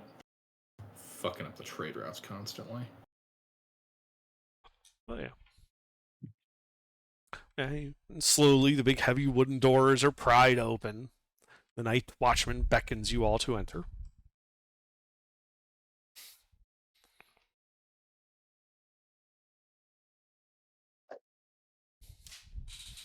Enter. Yeah. As you guys come in, he says, I don't recognize you lot, so you're probably not from around here. But the Marquis' castle is just down this main road, through the squares, and head south. Can't miss it. It's up by the water. Yeah, I know my way around this place because I spent some time investigating Corvin. Do you say that? I might not. Well, no, I'm just saying. Like, I'd be hard hat, vest, clipboard. I'm walking with purpose. Right, and he's giving you directions as thanks. you're coming through the door. Yeah. Yeah, I just do the curtsy thanks and just walk with the clipboard. Yeah, and as you guys come in, he just nods and returns and begins closing the gate, setting the bar. And you hear him huffing a little bit as he starts ascending the stairs to retake his post at the top of the gate. The town at night is alive. There's people on the street. You can see various people. It seems a bit a little more solemn than the last time you were here.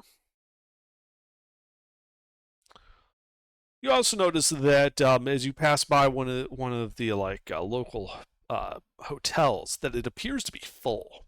Like there, it is packed in there as you go by.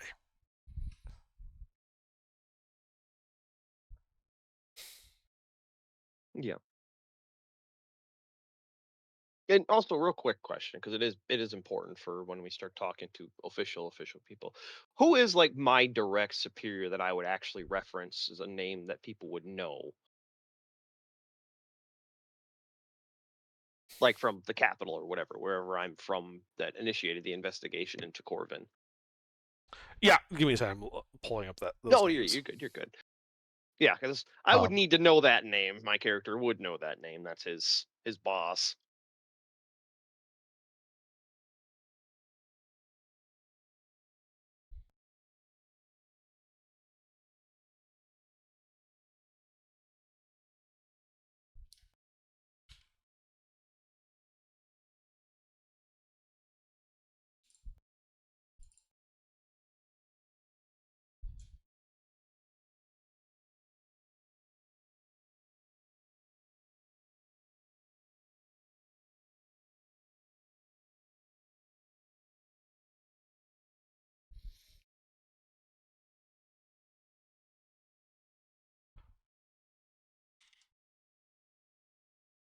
So Corvin originally, like the warrant and stuff that you have was all signed by Knight Commander Zibbity Otto.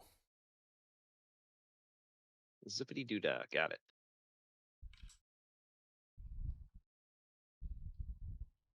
All right.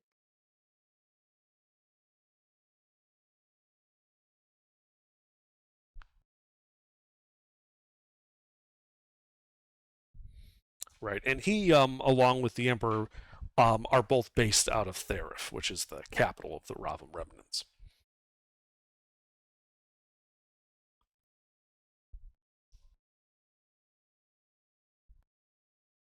All right. Yeah, so make our way to the castle. Yeah, you make your way through. As you get away from the edges of the town, you notice that the place gets a little more up nice. You head through the market square. Nothing's really open, right? It's night. Not a whole lot of business taking place. And you do notice that a lot more than when you were here last is there's like a kid on like every corner. But this isn't. I'm not talking like children. I'm talking about someone who looks like they're in like a hastily prepared set of like padded armor. They have like a spear and a helmet. Ah. The Oh, militia. they're calling up. Yeah, they're calling up the levies, the militia. Yeah, with your past perceptions, as you're kind of traveling through the town, you hear a few of them talking to each other, and you tell that there's apparently been the pirate raids have been getting a little more brazen lately, and a couple of different villages have just been hit.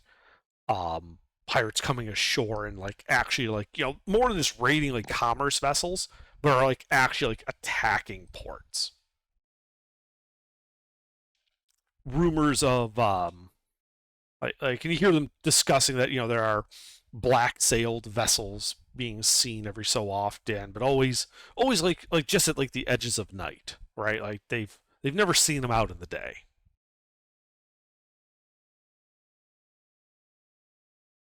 But eventually you make your way through town. and find yourself walking through the castle green, approaching the main gate, which is closed. There is no one posted above the gatehouse as you get to it. It is just a closed, heavy wooden door. All right. Well, I guess I knock. Is there Okay. a man slot, eyeball slot, or? Yeah, there's.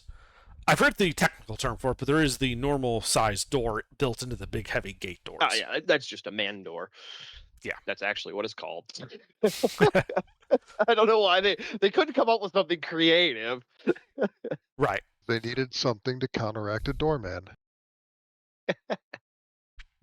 Well, the slot on that the man door opens, and through it you can see a helmeted figure just looking at you, and kind of just a gruff voice is yes.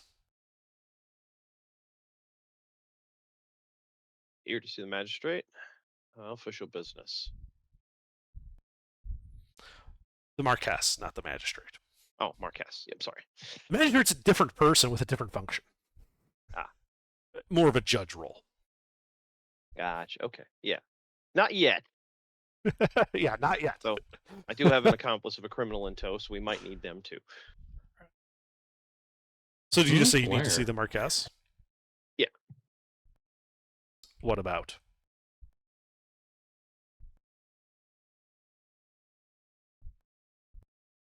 Involving the incident at the noodle shop. I've apprehended some individuals, then also official business dealing with the capital. Individuals, plural? The capital? You have papers? I'd give them the warrant.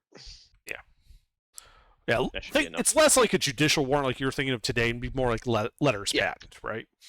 Yeah, Yeah. basically, yeah. Basically, letters of marque, official business. Yeah. And you pass through the slot, you hear like an unfurling, you hear, Well, I recognize the crest. He passes it back through to you. And just looks at your party, just opens the man door, and he's like, you don't have like carts or anything. We need to open the big door, right? No. Right. I'm assuming Festus left his herd and stuff outside of town, right? Because I would have told them to.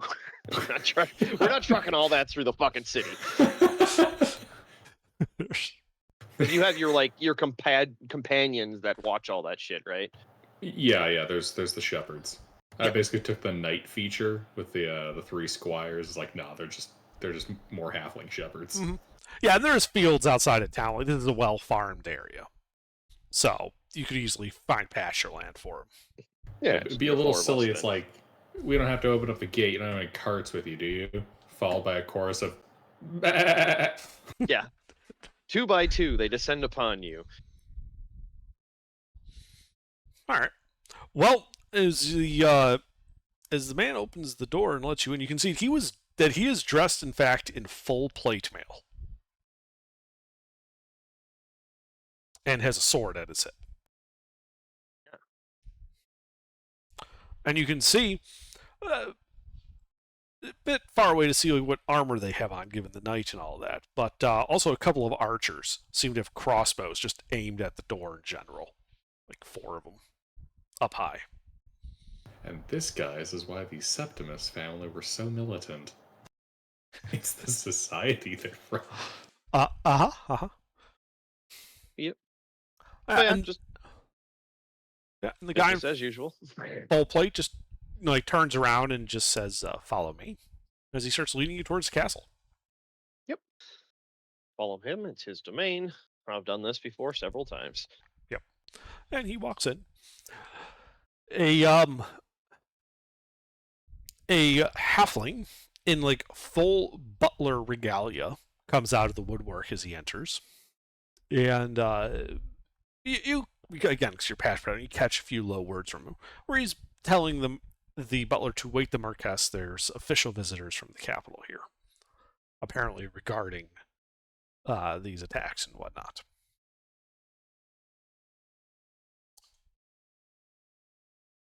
And something about a noodle shop. Yeah.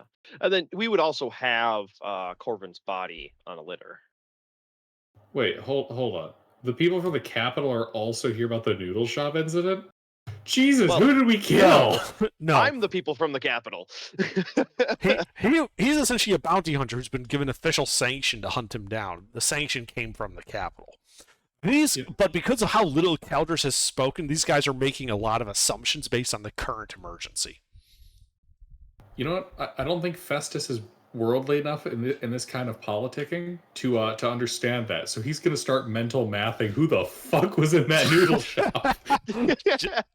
Corvin is very, very high wanted target in this fucking region. Corvin was on the run when he joined your party. This is the fallout. Yeah. Festus is doing the numbers on this right now.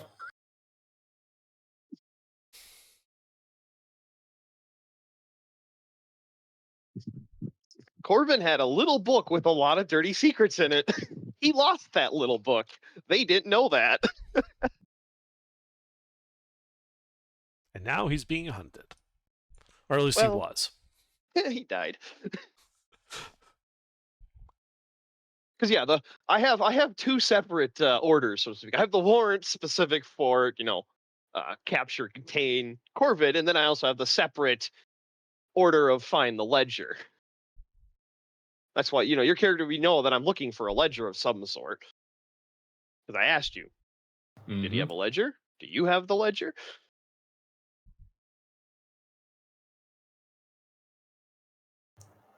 For realsies though, do I have the ledger? No. Okay. Under knows where the ledger is. I don't.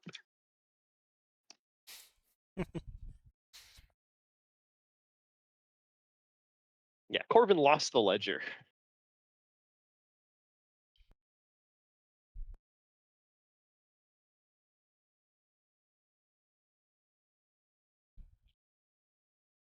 I see. Very uncool of him.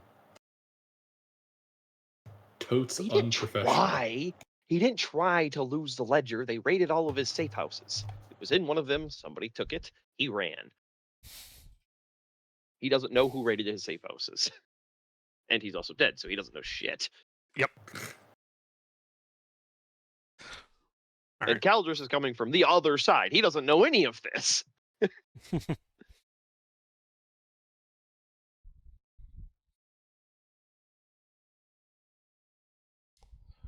So the knight that nods to you and says, I'm sure the house servants will be able to tell you where to go from here. I must return to my post. And he just starts walking out. Then, whatever Empire duty, salute back and forth. He doesn't salute you. He just walks out. No, the verbal, for the Empire or whatever. Yeah, he doesn't respond. Okay. You get the sense that he's tired. Like he's been on Understandable. guard duty for like 12 hours. And eventually, the half-elf butler, I'm sorry, not halfling butler, comes back and says, this way, please. And begins leading you down the halls. Do you guys follow? Yes. Okay. Yeah, he leads you like 3 doors down and opens it up and gestures you to go inside. It looks like inside is just a formal sitting room.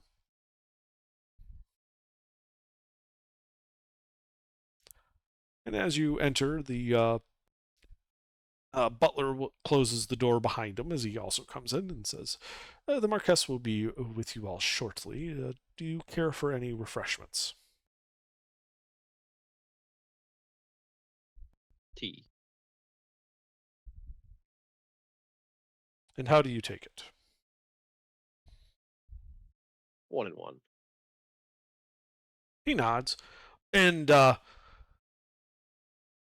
he walks over to another part of the room and kind of pulls what looks like a rope a fancy looking rope, but it's a rope that you would expect to go to a bell, but you don't hear anything. And instead, you just hear him almost kind of speak into the wall, saying, T 1 and 1.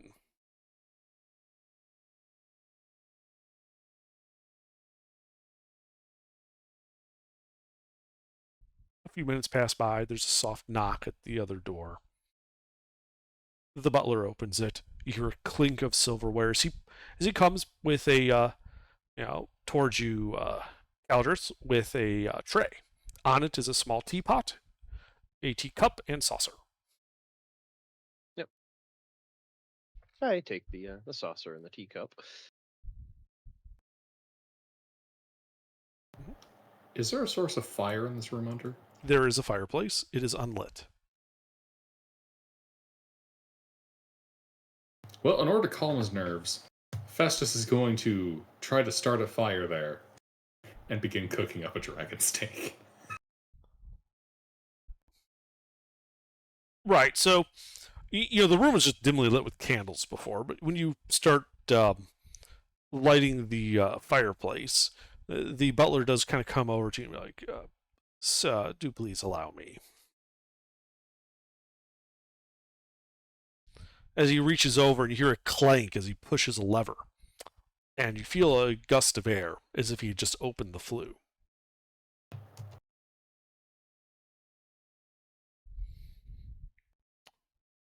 And he very calmly just sets some logs in there, pulls some matches out of his pockets, and like flint and tinder type matches, not modern ones. And sets it alight and says, there. Better now? Ah, yes. Many thanks. Of course. And as he turns around to walk away, thinking that you only wanted to get fire for light and heat, is that when you pull out the steak and just throw it in the fire? I have a frying pan.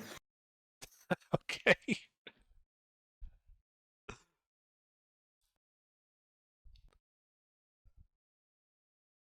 So you do that, you begin cooking the dragon steak over the fire. And all the butler does is turn to Caldrus and say, well, so you keep interesting company. Found him on the side of the road. I can tell. It was in a cave. With Also, a dead On the side dragon. of the road. There was no road in that marsh. Besides, it's a dragon steak. Gotta cook it up while it's fresh. Festus just gonna start licking his lips and rubbing his hands together excitedly. Of course. You get the feeling he doesn't believe you. You could just send it to the kitchen and have them prepare it for you. It's not the same. It's gotta have that home-cooked touch to it.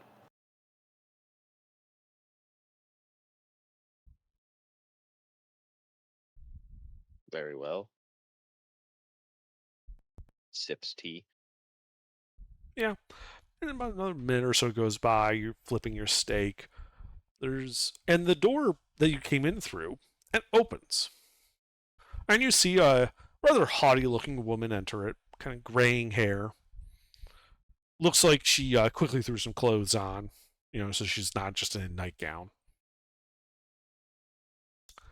She comes in and just kind of gives the whole room an eye and turns to you, Caldrus, and says, I am the Marquess Zyla Belzy III.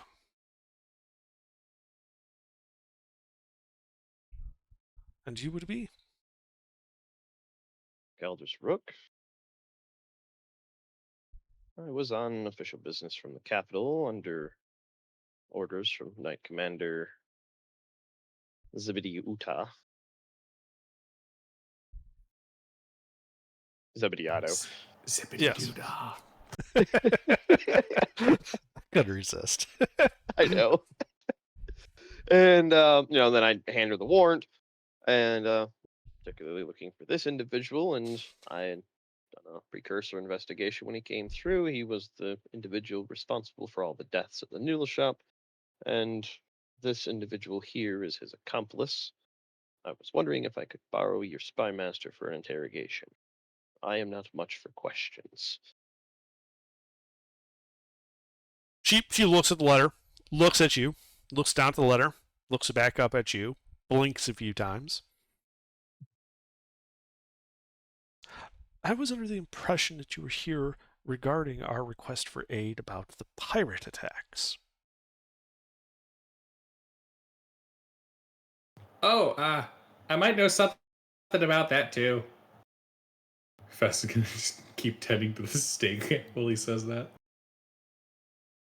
Well, he may prove useful for that particular information. That is not why I am here.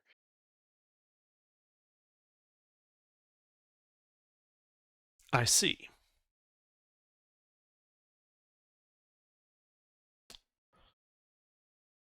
Well, of course, as an agent of the Emperor, you are, of course, welcome to use our interrogator, spy master, if you will, as you need, though I would appreciate waiting until the morning next time to wake me up about it.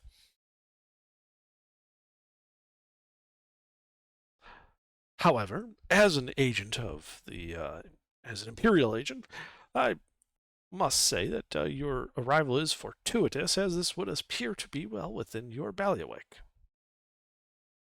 Hmm? The pirate attacks, man, the pirate attacks. Yes. Heard rumors, seen dissidents. What is the problem?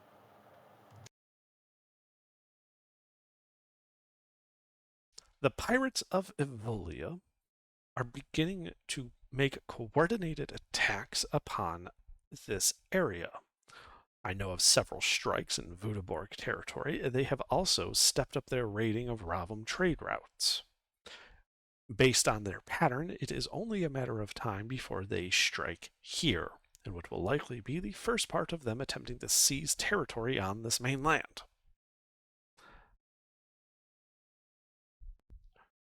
This is a commercial city. While we have some defenses and are enough to keep off normal pirate attacks, we are not capable of repelling a concerted assault from an army.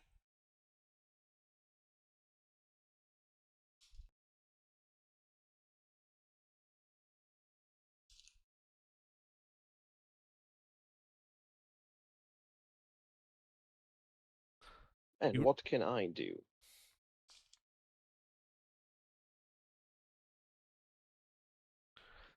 I don't typically take on armies by myself. nor would I expect you to. However, given your letters patent and all of that, and my official request, I was hoping that I could use you as a diplomat. You see, the Vudabars have been getting the rougher end of it, but they are somewhat disorganized and somewhat dispersed. They may not even all know that this is going on. So I would ask that you head back up north, a little bit more inland, and make contact with them to arrange for their support. It is in both the Vudaborg and Ravam interest to see these pirates pushed off this land. I see. That is easily doable. Does go against my other agendas, but with and he gestures at the dead body that he brought into the room with the death and apprehension of the individual I was seeking. That does stall my other agendas and potentially could overlap with going into the depths of the Voodoo clans. But I won't know until we question. He kind of just gestures at Festus that one.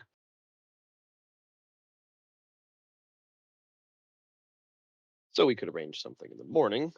We as well also need rest, Of course, which there are inn would plenty you of inns in recommend? town. I would suggest staying towards the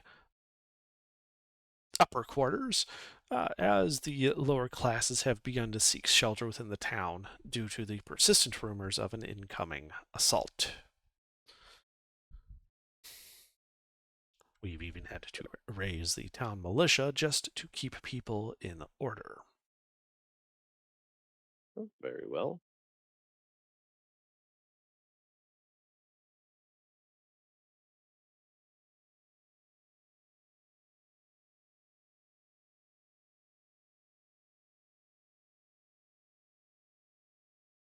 And then, yeah, basically, well, have any particular more information we can discuss on the morrow. I did want to see if you had somebody available for interrogation, so I do apologize for the evening interruption, but it was urgent enough that I considered it worth meriting. So you say. Well, as I said, you can use our spy master as you wish. But if there is nothing further, I will bid you all a good night. Indeed. Have a good night. Would you like a dragon steak? She does not respond to you, Festus, as she simply nods at Caldrus in the rather imperious manner, turns, and leaves the room with the door closing behind her.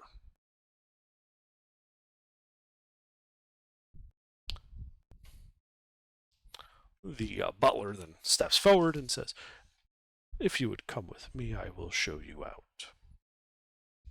Very well. And he leads you out. The knight at the doors opens the gate, and you are essentially, but politely, thrust out into the city. Yep. It is now full night. And we'll just, do a run a quick depth search for the nearest inn. Okay. Well, right on the edge of the Castle Green. Sorry, I just blanking on that word.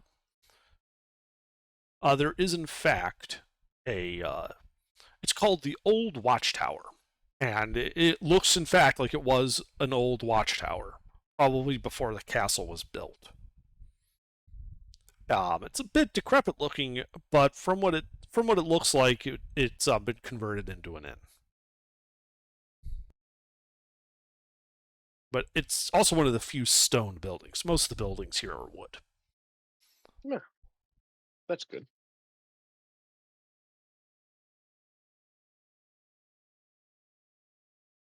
Yeah, you can go. Ask about rooms. Mm-hmm. Yeah, they have rooms. They have some rooms available.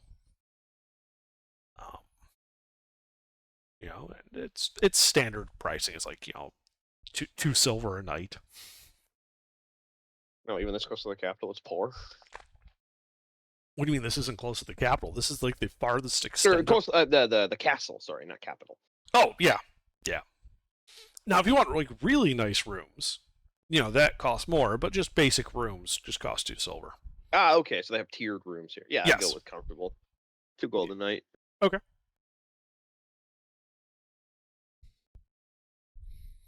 Yeah. And you guys all get separate rooms or what? Somehow I don't think he's gonna let me sleep alone. Yeah, I was gonna say like 2 to a room, and we still set a watch. So put Aerolith with Festus, and Poe and I'll take a room. Alright.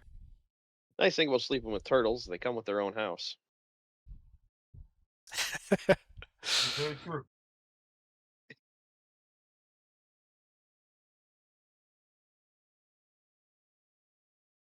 But yeah, then Poe and I'll take first watch. Even though we're in town, we'll stay awake first and second, and then go knock on Aerolith's door on 3rd and 4th. Just make sure Festus doesn't do anything detrimentally stupid throughout the night. What could Festus do that could possibly qualify as detrimentally stupid? There's not enough paper in the world to write that list. Bet.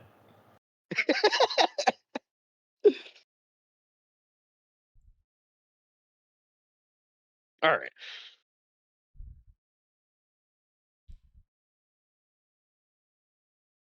We go sleepy. Okay. Well, the night passes without incident, except on Aerolith's watch. Again, as you happen to look out a window, you can see out to sea to the east, and like right at that horizon, again, you can see what looks like a ship. Though as the sun keeps rising and the glare gets a little worse, you lose sight of it over the horizon.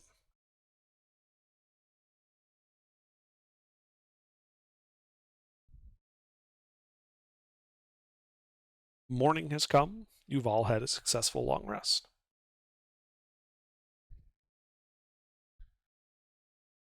Ghost pirates.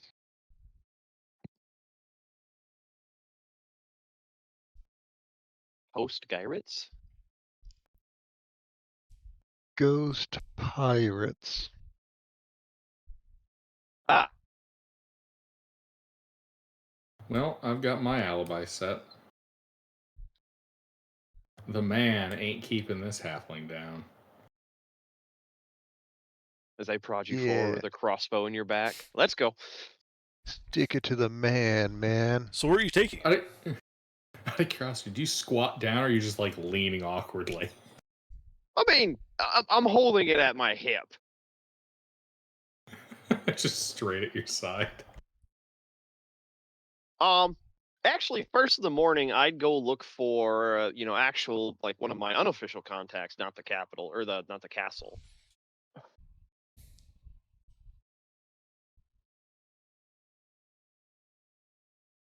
Okay. Just to see if there's any updates to find the ledger, find Corvid, and then also update them.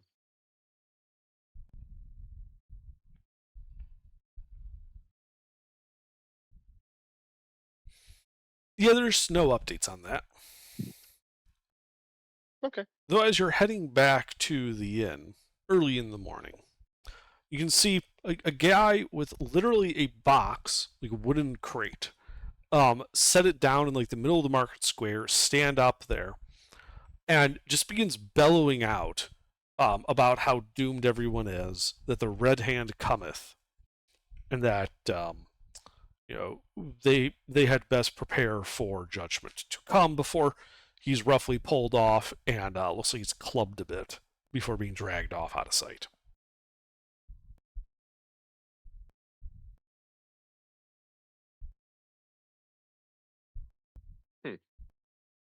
Well, Huh. This also explains Duodecia's understanding of the law.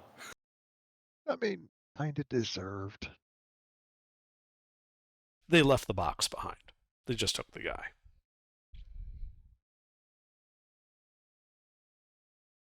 Is there a name on that box? No.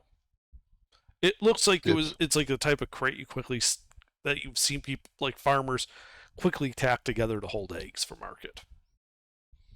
Dibs. Well, it's just Caldress. Excuse me, sir. yeah, I'm alone. Oh, okay. Oh, it's just him. Yeah, I went and did spy shit.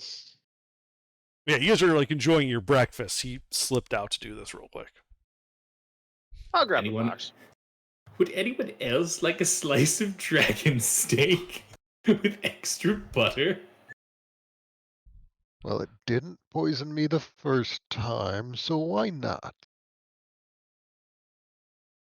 All the townsfolk just kind of look at you sideways. Festus, like, yeah, right, dragon, and like kind of like look at him like, yeah, no, and they just like get further away from you. Festus don't care. He knows what he did. Yep. It just reminds me of the is it Enterprise, where they pick up all of the Irish, the people that were stranded and they were Irish, and they try making the cooking fires, and the ship puts the fire out. TNG. Is that next gen? The fucking ship's just Yeah. automatically putting their fires. Like, well, how are you supposed to cook? That's just what I think of for Festus, is that particular Irish.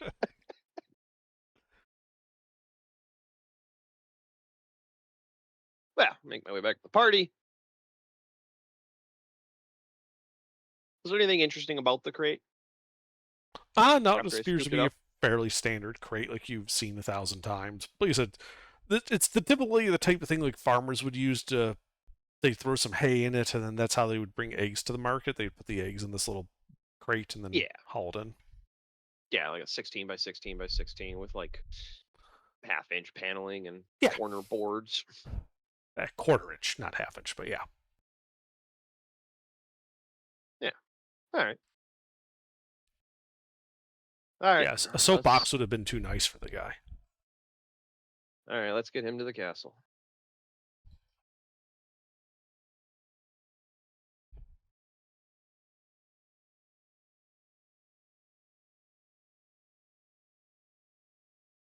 All right. Well, assuming nothing happens, you you guys don't want to do anything, you head up to the castle. It's a nice breeze coming in off the water, smells of salt in the air. The door guard seems to have known you were coming and doesn't challenge you and just opens the door and waves you in. Wait. How many Azamars do you know? None, sir. Well, just nod and continue on. You want a slice of dragon steak? I swear it's real. Make a persuasion check. I did watch him butcher it. I can confirm it was real dragon. He kind of scrunches up his nose and he's like, I think not. Ah, well, suit yourself. Festus will eat that strip of dragon steak. Yeah. And Caldress, as you approach the keep's door, same one you came in last night, the door opens and you see that same butler, still impeccably dressed. He says, yes, right as we expected. Please use the service entrance. And he points to the right. And it looks like it's like a couple steps down into like a basement door. Yeah, thank you. The normal people's door. As he closes the door when you say that and begin walking over there.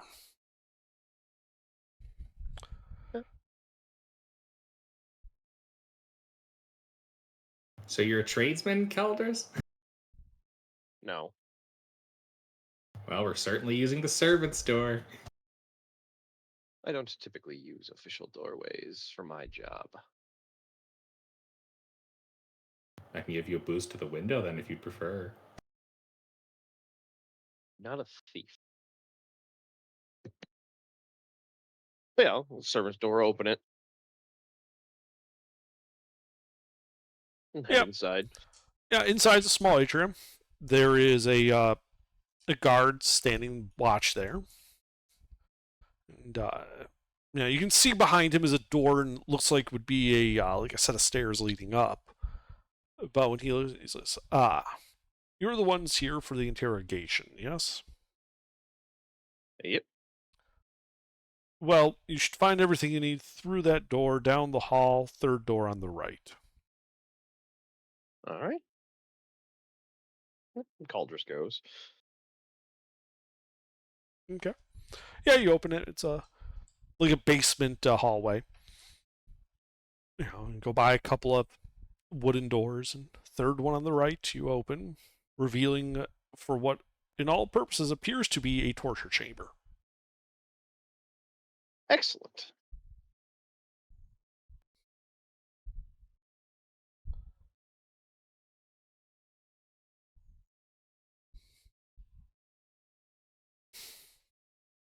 And Anybody there's in there?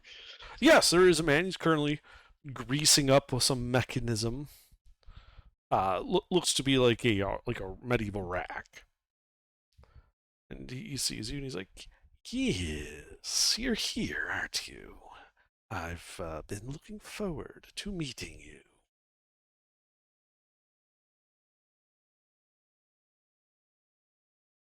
See, as he holds out a grease-stained hand. And Caldress looks at it and shakes it. I am Ezekiel. Who are you? Oh, Caldress Rook. Well met. Indeed. This is. He gestures at the halfling. This is the individual in question that needs to be questioned. Ah, a halfling, you'd say.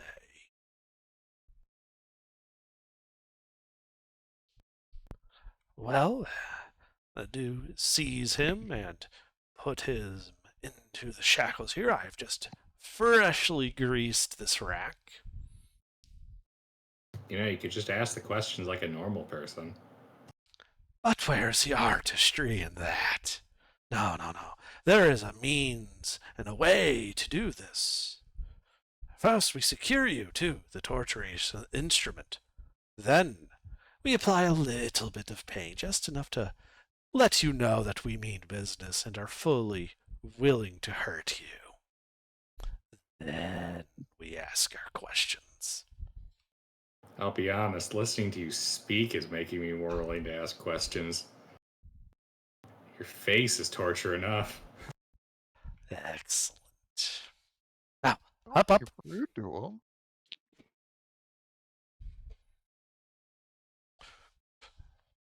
So, do you guys grab Festus? I mean, yeah. Is Festus going to resist?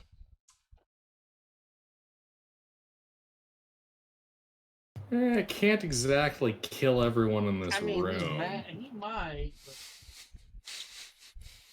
There's 4 of us and 1 of him, and he's a halfling. Yeah, basically.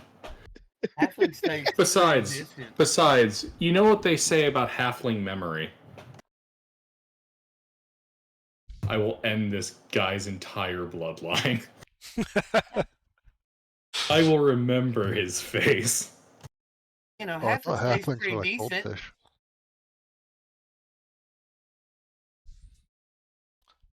Well, yeah, you're fastened into the restraints. The rack is drawn taut. And he's kind of leans on the mechanism a little bit, going, yes, feel this. Painful. Now, my little halfling friend, our good agent here is going to ask you some questions, and you're going to answer them forthrightly, or I'll turn this crank, and the pain will get worse. Eventually, if you don't cooperate, it will pull your arms or your legs off, depending. I always do wonder which gives way first for a person.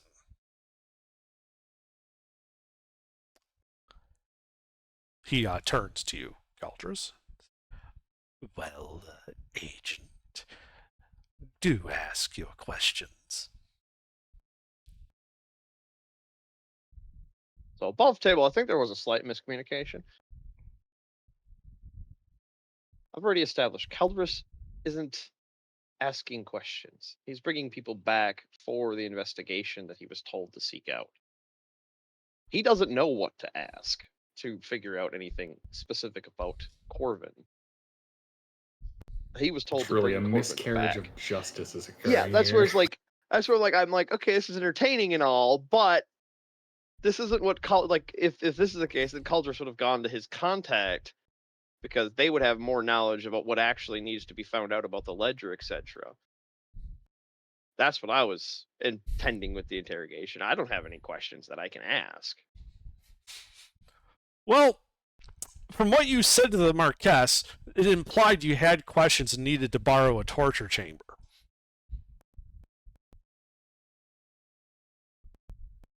That's why I said spy master or investigator. Yeah, that's who you're talking to. Remember, this isn't like the best end of Blazes. Okay. You know, he's excited because he doesn't get to torture people for information all day. Usually it's just executions and stuff. He spent all night greasing up his best tools for this. Well, then I guess I'll ask some what we already know about the pirates questions, so that he's at least entertained for an hour or so. Festus will humor this process, giving Caldrus the glare of his next ration is going to be undercooked. Well, I guess give me a performance check to see how well you guys pull off faking the torture in front of this guy.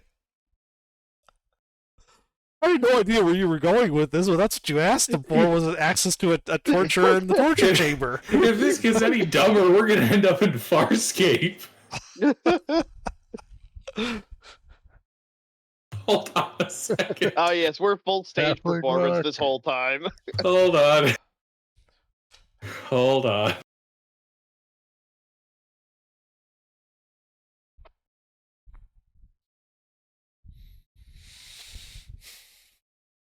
I think this is about as serious as we can take this scene.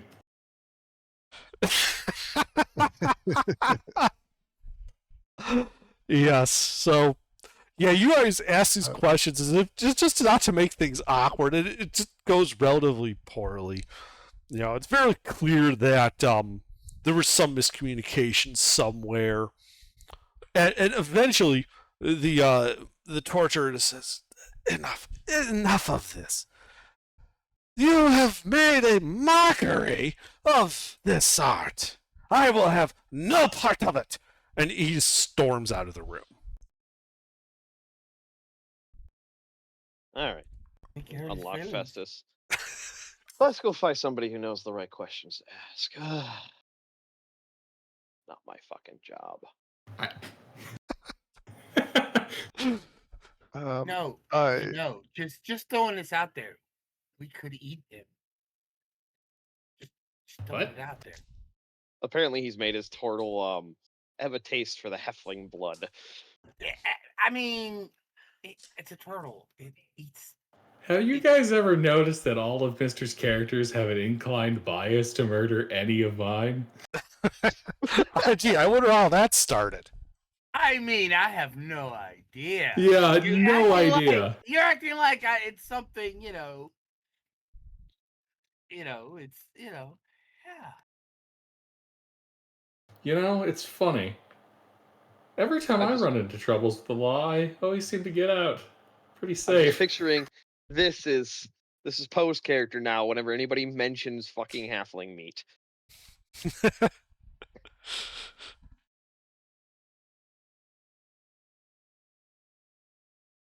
Well, you know, I almost feel kind of bad.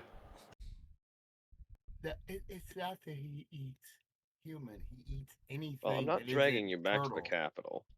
Eats anything that God. isn't turtle. So yeah.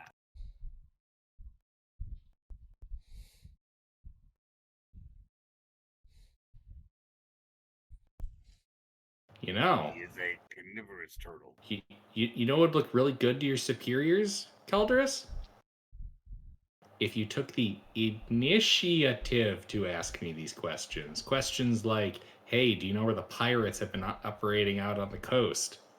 He's making a Well, lot of noise. Can we throw him out? That a was window? our performance, dance, and song stage act for the torture. I was already asking those questions.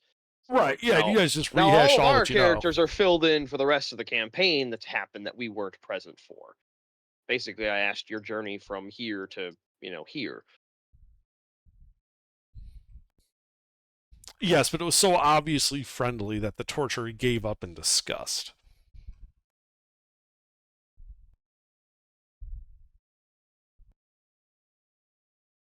He's gonna have like a mild existential crisis. Like, he thinks you guys were mocking him. Oh, Festus certainly would. No. Yes. Well, anyway, get him out of the shackles. We'll head back out.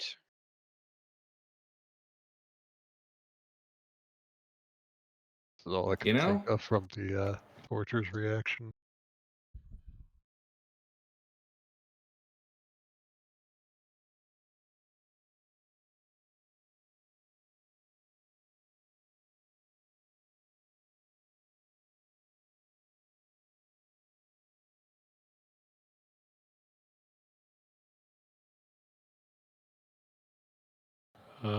SAO abridged. All right, so you guys get him out of the shackles. You leave the torturer's chamber. I assume you're leaving the castle? Head back out through the servants' quarters, head to the gate, get out. Yep, they let you out. Guard raises an eyebrow, but lets you out all the same when he sees Festus is kind of walking. Yeah, the secret to not dying down there is to just give them the correct answers the first time. If only more people thought to do that. The ever so slightly present tone of mocking in his voice. Yeah. Let you get down into town. And what do you do now? Well, back to my intelligence network contact. Okay. Yeah, so you start asking around a bit. I mean, asking around. Well, what are you trying to do here then? My intelligence network contact. I should know. I went and talked to them already today. Oh, that guy. Sorry. Yeah, the sorry. faction agent stuff. Yeah. Yeah. Faction.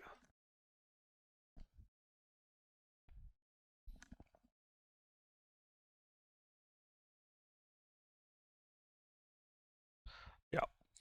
And what he tells you is that if he didn't have the ledger on him, it's likely ended up somewhere in the black market. Frankly, the best and the people who generally move goods to and from the black market, the pirates, smugglers, and the like. Well, and the one thing Caldros did figure out is that pirates were involved in the initial where it all went bungle for Corvin. So everything's pointing pirates right now. Yeah.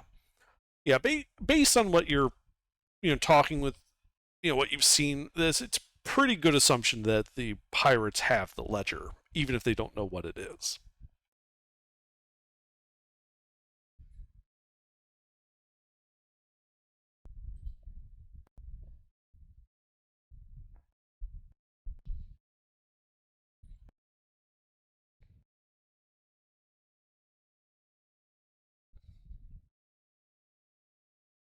But your intelligence asset does tell you that, they don't really know, given the current climate, like a safe way to contact them. Given the whole, pirate raids stepping up and all that. Yeah, it seems like their upper organization structure has changed significantly, so all of our contacts are probably burned.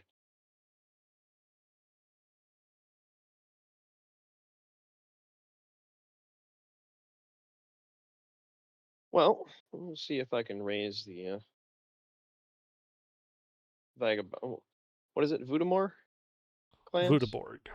Vudaborg. I keep thinking vagabond. Well, I'll go see if I can raise the clan's armies and at least help alleviate some of the pressure. So I'm going to head north. Or anything in particular we're interested in their political structure? It's a fuck circus. Yeah, the Vudaborg clans is just it's a kind of thing of like an unincorporated area. There's general areas being controlled by like chiefs, but they aren't organized the way like a feudal system or an imperial system would be. They're not that coalesced. But yeah, while I'm in the territory, still taking down the names of whoever's significant right now might be enough update information for our intelligence network, keeping tabs on them. Mm-hmm. So, but that's basically what I basically tell him to send word back to Zibbity Doodah that that's where we're headed. Okay. Yeah, he nods and tells you he'll make the arrangements.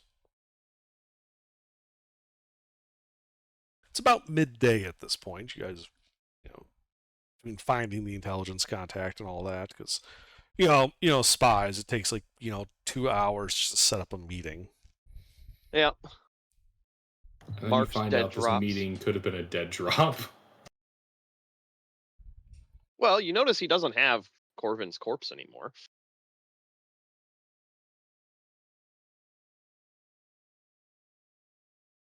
What I want to know is, am I still under arrest?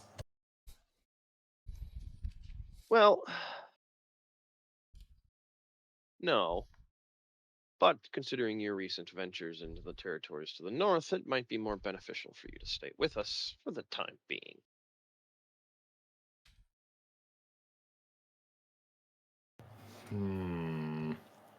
But the territory that we're about to go into, I don't think I'd recommend bringing herd animals, as more than likely they will be claimed by somebody else. What, in the Voodooburg? I mean, if it's relatively lawless, The Voodooburg's clans aren't so bad. Just they're lawless in the sense that there's no overarching polity. There isn't. It's not like it's anarchy and everyone's a bandit. It's it's a little more like, oh, how to describe it? Tribal Germany. Yeah. Yeah.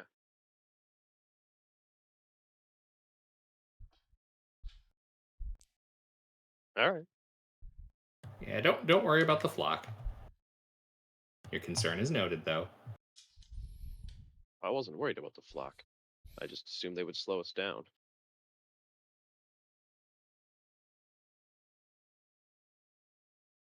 No one questions a moving group of shepherds. I can tell you that much.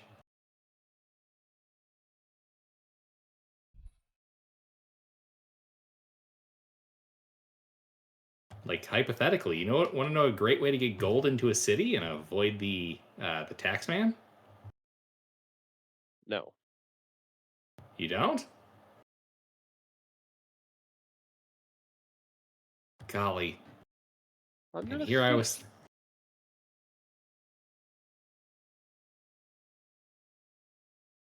You're a spy, though.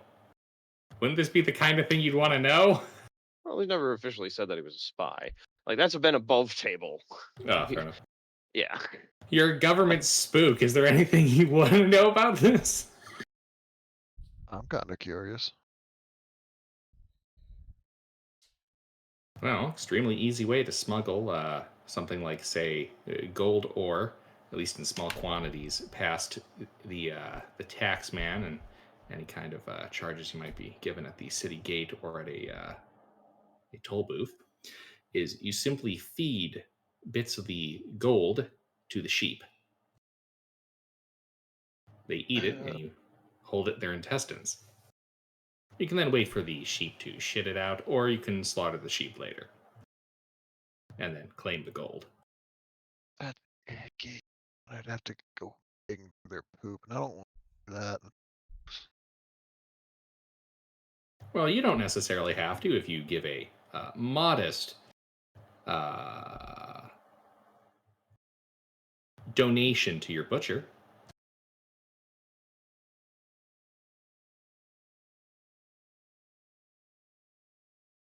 Hmm.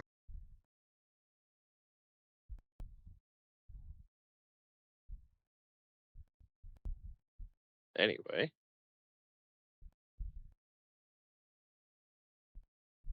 Well, let's head northwest.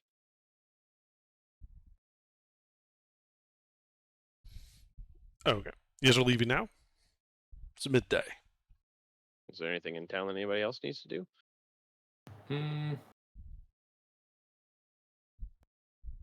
I probably need a day to gather equipment. You have half a day.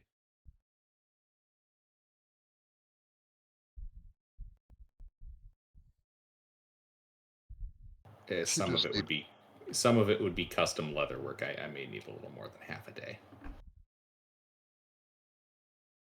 Custom leather work? Yeah. I mean, I'm not going to ask what he's into. What? Oh, no! No! This is what we're all thinking. So I'm just going to post it.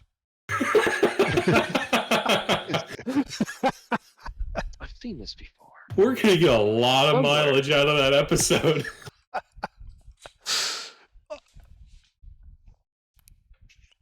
It's from Farscape. Yeah, no, I know. Yeah, the last episode we watched was a mighty he was- strange time. He was making a joke because 3 posts above that is yours of the same picture. I know.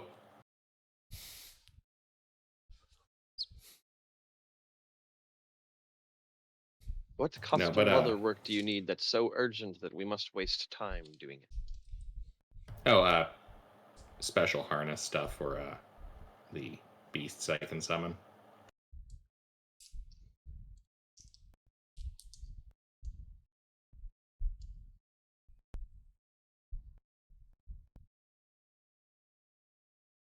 You know, need to get the proper equipment to fully kit out Nerf.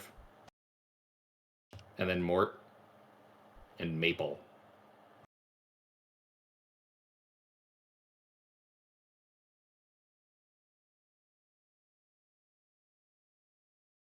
Don't worry, it'll take like a day. We'll get going in the morning. Caldress just sighs.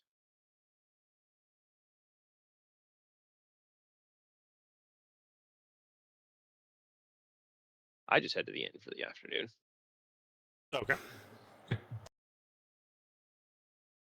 And Festus, you're heading to get leather working done? Yeah, he has to go and acquire, bit and bridle and all the kind of equipment. Ah, in yeah. that range. Okay. Yeah, it'll take about a day to put all that together. Exactly. He's got to shop around. Well, the Probably rest got of the the leather day. working early. Because typically speaking, some of the equipment probably doesn't transfer to a seal super readily. Not really, no. How many of these are you having made?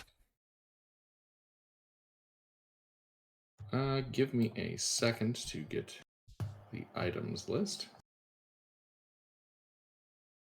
Whatever the hold on. I guess 3 different mounts. Well, really, I actually only need for 2 of them. I double checked the size. Maple is a size small, so I wouldn't need much there. I thought the sea and air one were small. Only the land one was medium. No. Beast of the Sea is also medium. Hmm. Hence the seal. If I was able to go bigger, I'd go with a freaking manatee. All right. Diet Rainbow. Name it Humanity.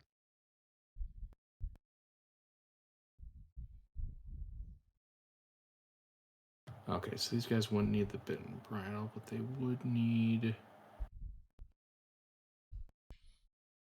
Yeah, so like I would have to acquire, for example, an exotic saddle. Looks like they already have the stuff built in there. Yeah, in general, I just have to acquire some equipment like that. Right. Yeah, it'll take about a half day to put it all together. It'll be ready for you in the morning. Yeah. Excellent. Yeah, it would just cost the PHP price for it, so 60 gold pieces per saddle.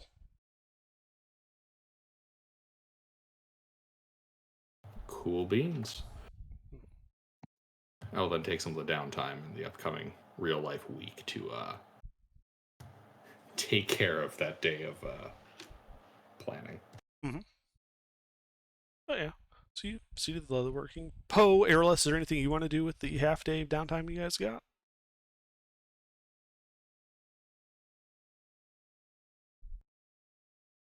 Oh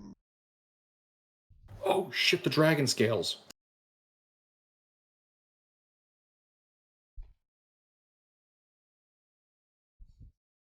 Sorry, I got to get those preserved too. I don't particularly have anything I need to do. Okay. So I'll try and just find busy work to make a little bit of money. Sure. I almost asked you for a carousing check. Go ahead and give me a persuasion check. Oh boy, I, a fighter, am very notoriously good at these.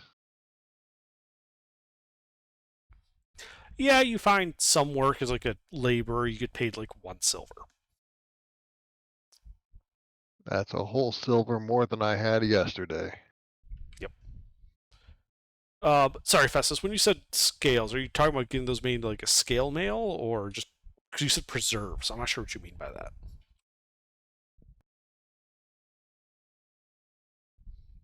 Yeah, getting those made into like a scale mail. Well, that'll take a little bit more time than just half a day. Actually, no. I just double checked. It could be done in a day. As long as you're Holy willing to pay shit. for it. Yeah, because generally speaking, a person can produce like 50 gold of value a day, and scale mail is only 50 gold. So you've provided the materials, so you're just paying them for their time. So call it 25 gold pieces, and like a day of effort to put this all together. Yeah. Sweet. Yeah, because they're just treating them like metal scales. All right. And then that's just regular scale mail, or do I need to be adding anything else to that because it's from a green dragon? It'll be the green dragon scale mail where I think you get resistance to acid, or sorry, poison. Okie dokie. Yeah, green dragon scale mail, blah blah blah. Plus 1 AC over normal scale mail. Oh, this is different than I thought it was. Hang on. Well, I don't like that. I'll put together something for you. That's stupid. I don't like that. How they have that written. Oh no, it does give you resistance to poison damage. Okay, yeah, just use it from the DMG then. That's fine. But yeah, it'll also be ready in the morning. Okay, dragon scale mail green. Wait, I can discern the distance and location of the closest green dragon. Cool. So I can find out what its relative wants to put a hit on my ass. As long as they're within 30 miles of you, yes. Good to know. Mm-hmm. You can just once a day check. Any dragons? Nope, we're good. Any dragons? Nope, we're good. Any dragons? Fuck, there's a dragon. You know what's funny? Guys, this is just as good as the breastplate. So does anyone want the breastplate? Can't wear that. I light armor only, so. Plus, once I get wings, I won't want light armor. Maybe. So yeah, what do we hit? I can take it. It won't change my armor class until I get medium armor master, but It does give you some bonuses.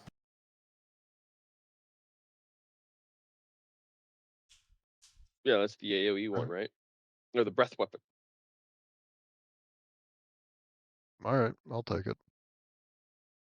Unless Poe needs it. Yeah, it's the item is called Dragon Guard. Oh.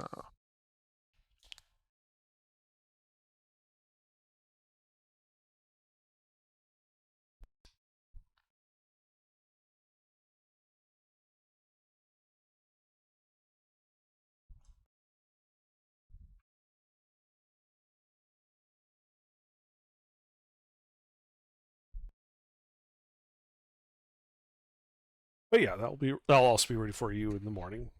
From the smith, though, not the leatherworker shop. Just so you know. Oh, and then does anybody want 7 daggers, 7 longbows, 70 arrows, long sword, or full chainmail? A generous donation to the town militia. Well, I'm asking, does anybody in the party want any of those items? It might be a good idea to have a couple spare longbows present in the caravan.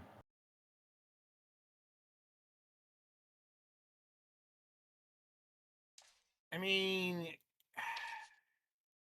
don't really need any of that. A longbow would be nice, I guess, to hang on to. That's probably I'm not proficient with longbow, so I wouldn't grab one of those. I already got my light crossbow. That's the max I can do for range damage.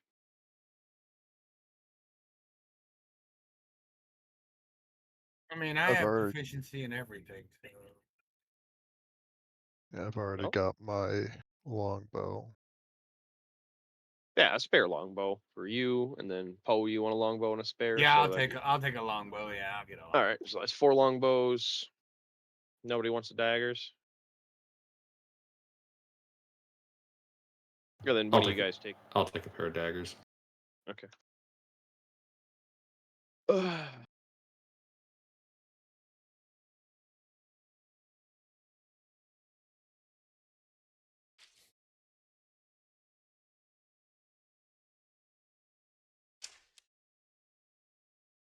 And nobody wants a full set of chain. Going once. Nah, I don't need it. Poe, Erlich, full set of chain.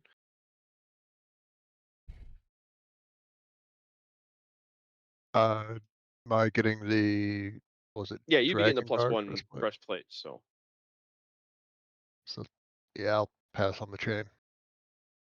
Mister. I can't wear chain. Okay. Can't get it over my shell. Yeah. Well, that's the sell list. I'll take care of that, and then I'll buy. You don't need a mount, Festus. Like ever. Don't worry about getting me a mount. I've got that front covered. Yeah, no, I don't know if they're duration or not, so I don't know if you need one for longer rides or anything. No. So all of my animal companion things They just are exist until they die, and then yeah, you resummon basically. them. Yeah, Okay. precisely. All right, yeah, then I'll get 3 riding horses and saddles. Well, 2 saddles. I already have my 1 saddle.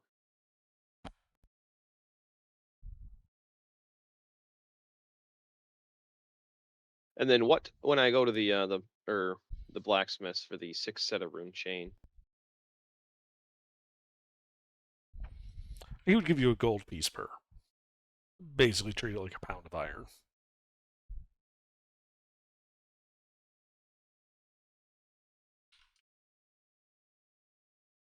got a lot more than a pound of iron there.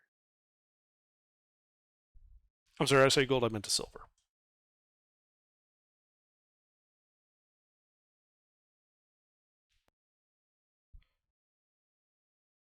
Yeah, but he has to like take it all apart. It's actually quite a bit of work to salvage armor into a usable state. Melt it down. It's actually more intensive than just repairing chain links. Yeah. You'd have to remake every single ring, whereas that has a lot of intact rings. You just have to find the unintact ones, and that's where the long process, put it over a barrel and look for cracks, and then fill them in. And then you got to separate them. Then you got essentially what are just sheets of like odd shapes and sizes of chainmail, and you got to like link them all together. Yeah, Just well, have I'm to still trim. gonna counter because it's still chainmail, even Sure. though it's Give me a damaged. persuasion check. Yeah, I'm gonna counter with like 20 gold because that's worth a lot more than that. A full set of chainmail is 75 gold. Make a persuasion check.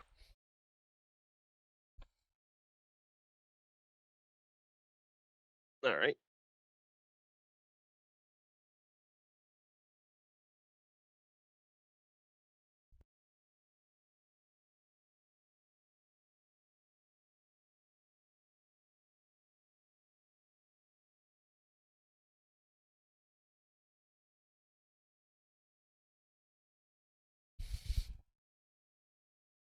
And you were asking for 20 gold per set or 20 gold altogether, just to be clear. 20 gold altogether. Just I was like basically just doubling it and adding a little bit because it's like that's worth more than 1 gold a piece. Yeah, Sorry, buddy. He hems and he haws and he says that the most he could really do is like 10 gold. All right.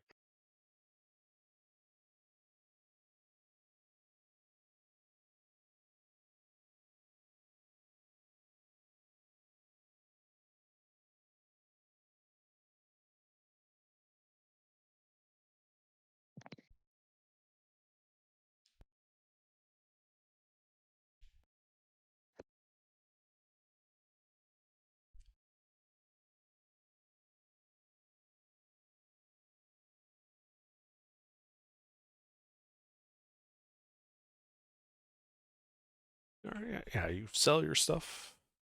Festus places his orders with the leatherworking shop and the armorer's shop.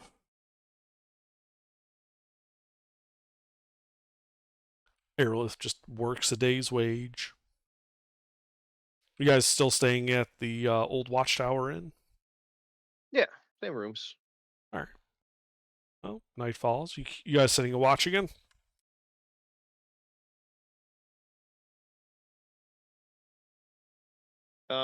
Yeah, I would just out of habit, even in town, especially with the pirate bullshit. Yep. Same order? Yeah. All right. Well, as the night goes on, Aerolith, as you're sitting there, you guys are on like third story or so. You happen to look out towards sea. It's dawn's maybe an hour or so away. And you see, with your like massive past perception, you can see out in the waters by the docks will look to be like, at first you just think it's just shadows from like clouds or something. But the way they're moving, the way they're like too many hard lines, the way they're moving, those are like ships that have been like painted black somehow, that are just like not reflecting any light. And looks like there's 3 of them kind of pulling up, kind of facing the docks. How far do they look? Like they're pulling up to dock. Ah, I'm gonna go wake up Caldrus. Okay. We may have a pirate problem. 3 ships painted black just pulled into port. And Like that's when you docking hear now. the town's bells begin ringing. And through the window, both you and Caldrus can see that the warehouses near the docks are on fire. And it looks like they must have like mages or something that are like, just like flinging like Agnesar scorchers just into the town. And you can also see that they've deployed their sails. All 3 ships now have their full sails out, and you can clearly see that it's a black sail, but smack dab in the middle of it is daubed onto it this same yellow and red circular symbol with a hand on it in blood red. You can begin to hear people screaming. Town bells are going off. The docks are aflame. And that is where we'll call it tonight. Dun dun dun.